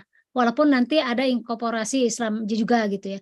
Ada report yang dikeluarkan oleh ISPU mengenai pembangunan masjid di Amerika ini gitu. Jadi kalau teman-teman ada akses ke komputer tinggal diklik aja dan dicari. Nah itu dari sekitar perizinan pembangunan masjid di Amerika. Kalau tadi Pak Ismail pertanyaannya untuk semua orang kan? Terima kasih Profesor Etin. Ya. Barangkali Raisa, that is my answer. Thank you, Profesor Etin Anwar. Mungkin if Dr. Wang is here, you can join us. Yes. If you'd like. Yeah. Yes. Hello, Raisa. Hello again. And I'm on my cell phone data right now, so I'm not going to turn on my video, just to avoid any interruption to the conversation. So I hope you understand. I'm very, very sorry for this inconvenience. Even though I couldn't understand some of this conversation, but I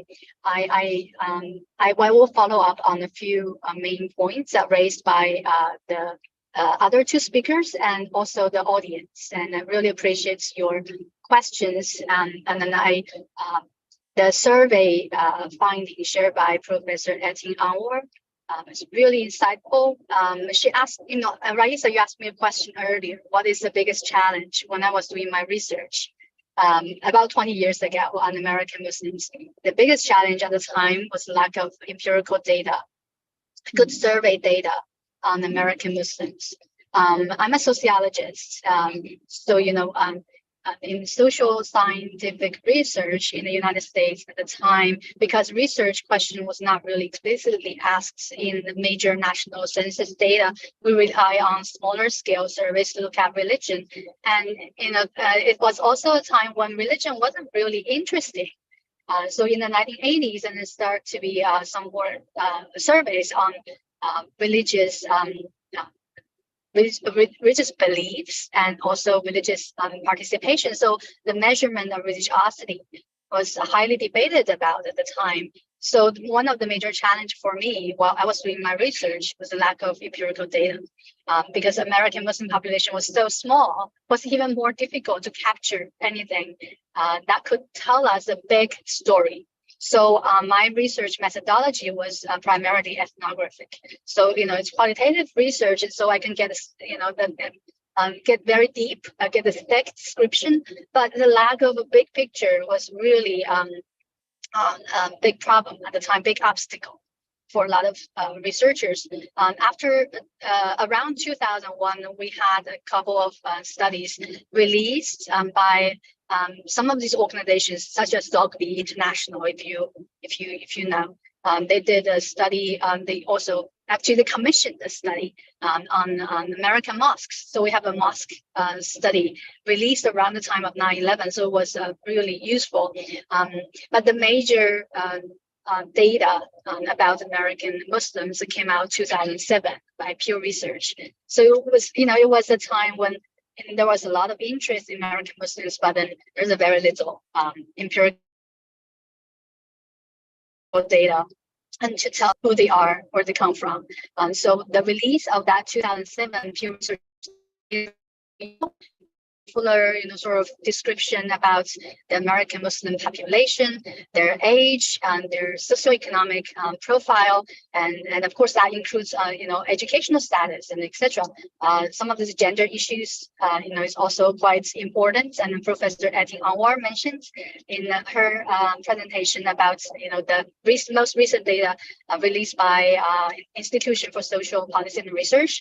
The data is relatively, old now. As we speak today, 2023, and the data came out 2017. So we look forward to more data systematically collected by these major research institutions. So that's really the major challenge during the time. But I think the younger generation of researchers will now be empowered by more availability of data on American Muslims, and to make better predictions. For sociologists, one of the major problem with qualitative data is a lack of generalizability. Right? So the quantitative study is very much needed, and so I hope that there'll be more studies that build on the survey data and then tell us the major trend and then predict what is happening to American Muslim community in the future. And this also ties into some of the questions the audience asked. For example, the educational level. Data has shown, and what we know is that American Muslims are relatively well educated. And this is especially true among the immigrant Muslims. But of course, the demographic of American Muslims will tell us something quite interesting, and I think this was worth exploration. Now we know there's no single major ethnic group among the American Muslim population that accounts more than 30% of the whole population. So that means there's no major single group within American Muslim population. So we have this very diverse sort of makeup in terms of demographic. The educational level among the American-born Muslims is actually relatively lower than the foreign-born American Muslims. It's something that we see from the data. And I also need your help, Raisa. Remind me of the first question about an American leaving the United States. Is that the question? Yes, that's my question. Yeah. Yes. Yeah. Professor Abu, your question, American leaving. I mentioned earlier that there's a return migration right after 2001, after 9/11.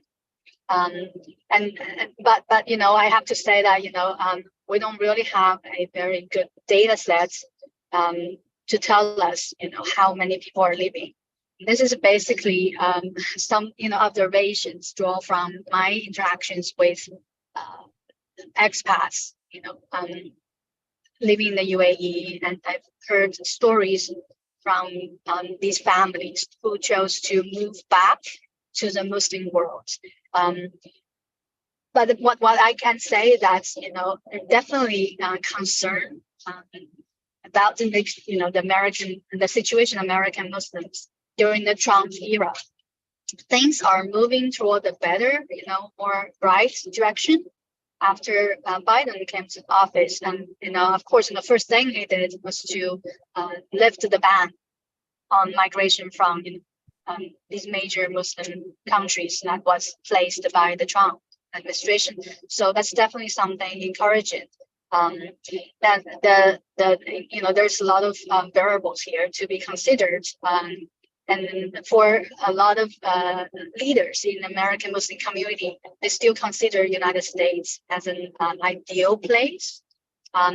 They look at the Constitution, they draw inspirations from some of these conversations and they have with mainstream American academia and politics.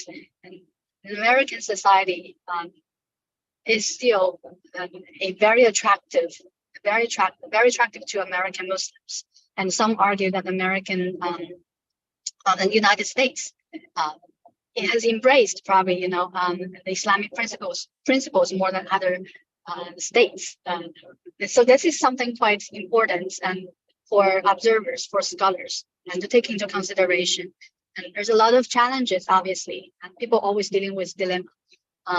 But I would not say that American Muslims are leaving the United States. There's certainly concerns right after 9/11, but then we've seen situations change throughout time, and then there's a more there's a rough period, but then there's also sort of hope that come with this change of administration in the United States. So the political structure in the United States itself is quite resilient, and that would make American Muslim community endure some of these challenges that come along the way. So I hope that's sort of answered the question.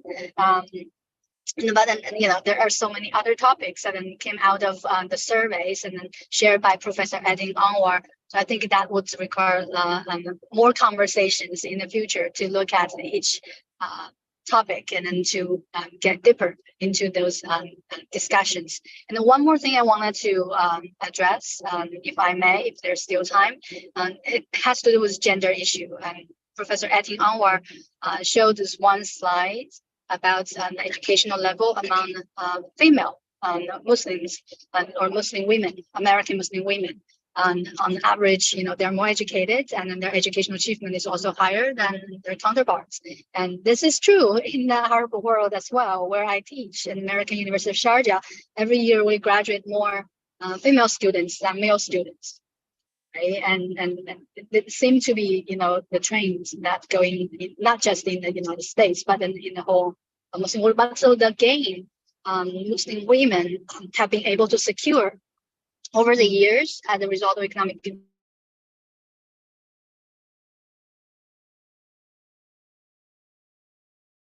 or not just.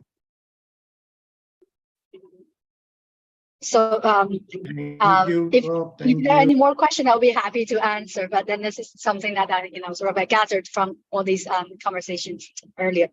I do want to mention one more thing. Professor Hafid Abbas, thank you very much for bringing the bigger picture to this conversation and for anchoring the discussion about American experiences. For anchoring American Muslim experience in a global geopolitical sort of situation here, the power play between the United States and then China, and what's the implications that of that, on the Muslim world. And so, and definitely will require another session and to elaborate and then to explore some of these topics that came out of this conversation. So, yeah. Thank you, Prof. Thank you. Thank you. Thank you, Dr. Wang. And maybe now we can jump to Professor Hafid Abbas, if you would like to answer some of the audience questions.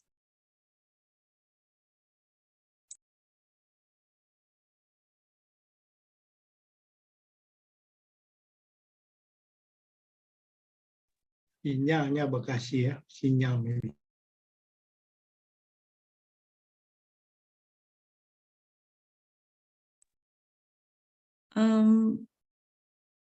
Bagaimana, Profesor Hafid Abbas?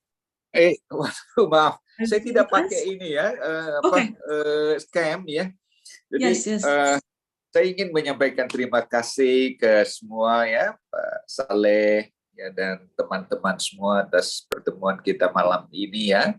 Yang tadi saya sampaikan hanya 3 hal ya mengenai persoalan global dunia Islam gitu ya.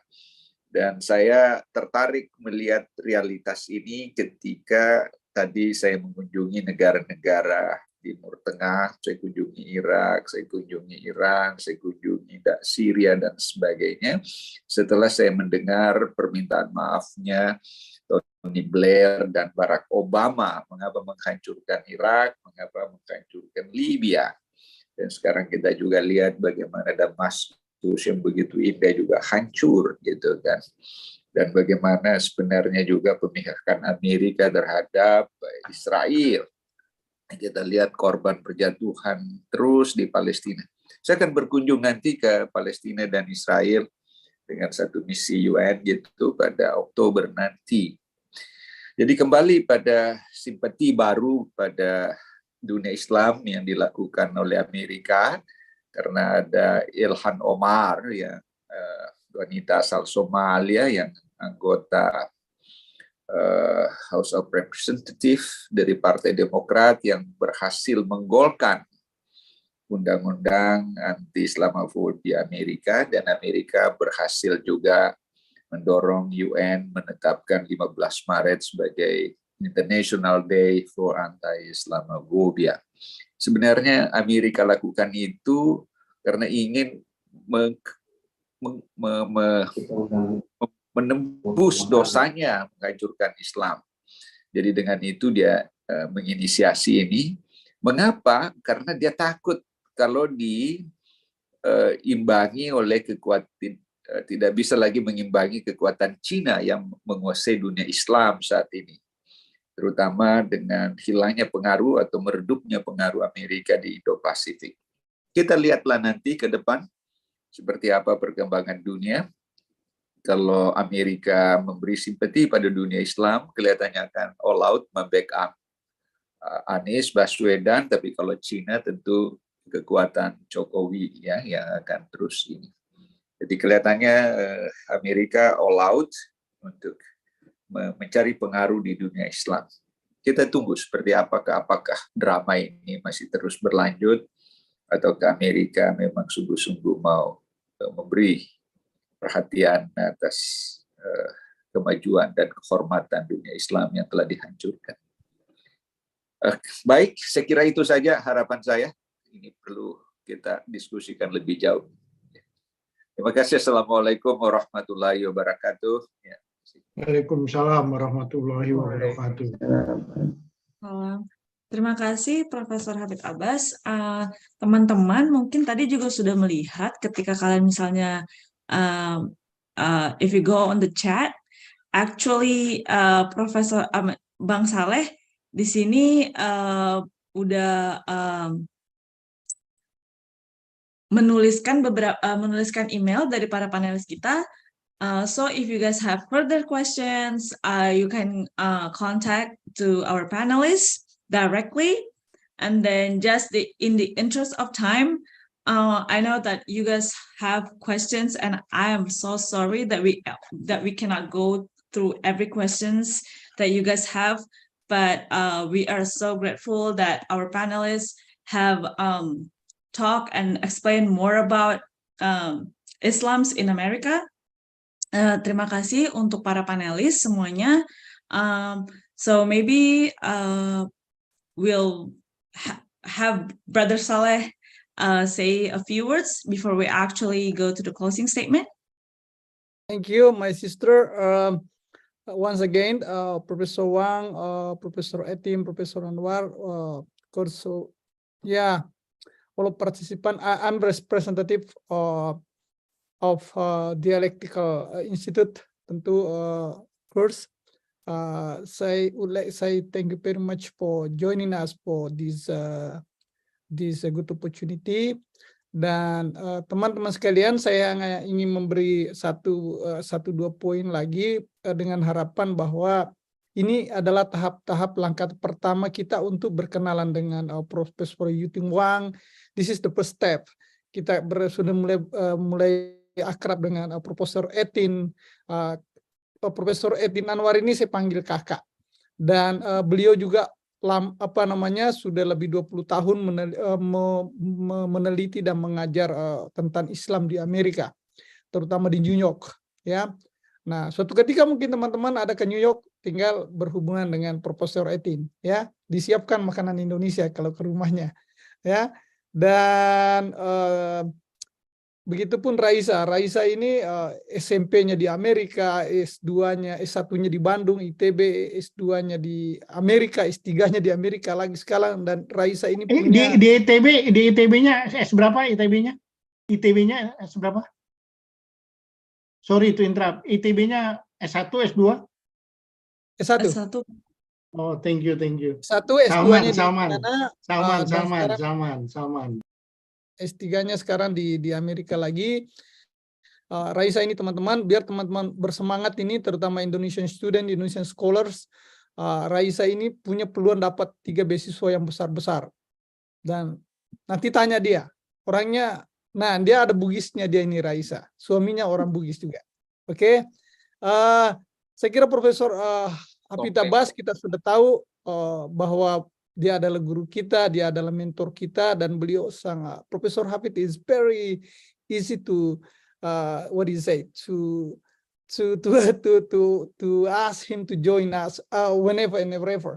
Kapanpun dan dimanapun beliau itu sangat senang kalau kita berdiskusi tentang ini. Dan Profesor Hafid ini sering mengirim orang ke luar negeri. Jadi teman-teman yang mau ke luar negeri ada kesulitan, email Profesor Hafid. Kau mau dikirim kemana? Nanti dibantu. Ya, rekomendasi mungkin dibantu international networking, ya, whenever you need. Dan terus ya saya kira itu teman-teman sekalian sangat, saya kira ini ada kesempatan untuk teman-teman dari Dialektika Institute. So Profesor Yasin. Oke, brother Yasin, siap. Who is our representative because of we know that Indonesia now is late, sudah tengah malam ini di Indonesia. Siapa yang mau baca doa dari Dialektika? Silakan. Dari Abdul Aziz. Atau ada mau closing speech juga boleh kita kasih.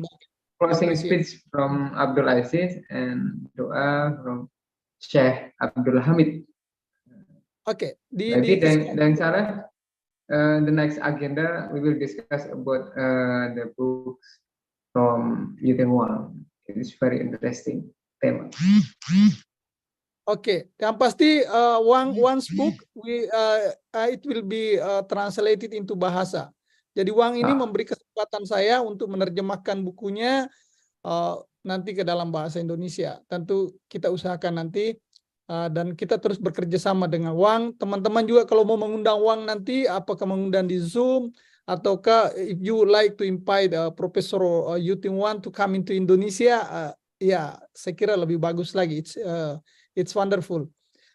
Oke. Bukunya sudah ada di online belum? Banyak nanti saya kirimkan. Disertasinya pun saya itu dekat dengan Profesor Amper. I'm happy because I can communicate Profesor Yuting Wang. So her dissertation, her book, her articles itu bisa nanti saya share kalau ada teman-teman menyukai. Oke. Thank you, Saleh. Thank you very much. Thank you. Yeah, no problem, my sister. Oke. Saya kira kita kasih kesempatan dulu Abdul Aziz. Abdul Aziz, would you like to say to closing speech before before our Sheikh Abdul Hamid? Our Sheikh Hamid to lead us to pray. Aziz dulu, mana Aziz? Saya silakan. Aziz, you are representative of Dialektika Institute. Mana Aziz? Oh, ini Asis kok belum? Bentar. Oke, sambil menunggu Asis, Syekh Hamid, would you like to lead us berdoa bersama?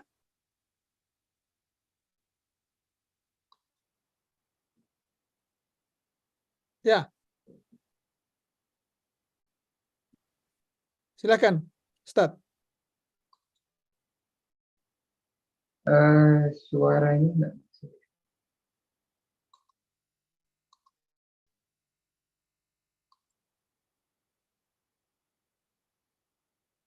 Kalau dia berhalangan, murid antum juga siap nih, Yasin. Kalau dia berhalangan, tapi saya pilih yang terakhir. Operator Mas Arifin bisa di setting ulang.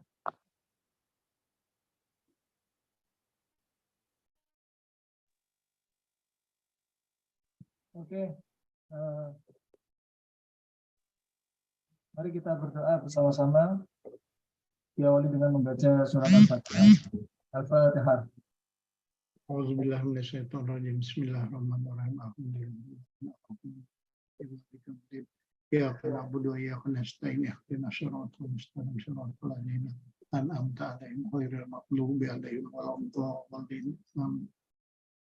Bismillahirrahmanirrahim. Alhamdulillahirabbil alamin. Allahumma shalli wa sallim ala sayyidina Muhammadin wa ala ali sayyidina Muhammad. Allahumma inna nas'aluka al-'afwa wal-'afiyah wal mu'afata ad-da'imah fid din wa dunya wal akhirah. Allahumma shfi maradana, Allahumma tawwil 'umrana fi ta'atika wa hayatana fi mardatika wa mahabbatik. Allahumma ighfir lana wa liwalidina warhamhuma kama rabbayana shighara. Allahumma qdi hajatina wa yassir lana umurana wa shrah lana sudurana. Rabbana atina fid dunya hasanah wa fil akhirati hasanah wa qina 'adzaban nar. Sallallahu ala sayyidina Muhammadin wa ala alihi wa sahbihi ajma'in. Subhana rabbika rabbil izzati amma yasifun wa salamun ala al-mursalin walhamdulillahi rabbil alamin. Oke, Thank you everybody. Thank you, brother. Oke, Pak once Saleh. again, Nanti minta nomor telepon ini tuh Siti Raisa bisa jadi mentor. Siti Raisa ya. Pak. Nomor teleponnya Iya. Pak Saleh. Nanti boleh.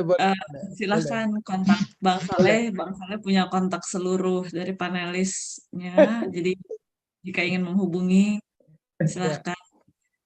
Mungkin dari sini kita semua akhiri kegiatan diskusi kita pagi ini. Terima kasih semuanya sudah hadir sampai saat ini. Kami sangat menghargai sekali semuanya. Semoga tadi penjelasannya juga daripada panelis bisa jadi bermanfaat buat kita semuanya. Thank you so much for Dr. Wang. Jadi kalau misalnya di sini biasanya kita bilangnya dokter terus last name-nya, nama terakhirnya begitu ya. Atau kalau dia sukanya dipanggil pakai first name, jadi kita pakai langsung nama pertamanya begitu. Semoga tadi semuanya bisa menjadi insight untuk teman-teman di Indonesia tidur malam ini jadi lebih punya banyak pertanyaan lagi dari data-data, terutama juga tadi dari Profesor Etin Anwar dan juga penjelasan dari Profesor Hafid Abbas. Terima kasih dan terima kasih Brother Saleh. I really appreciate to be here with you everyone, and then I think see you next time.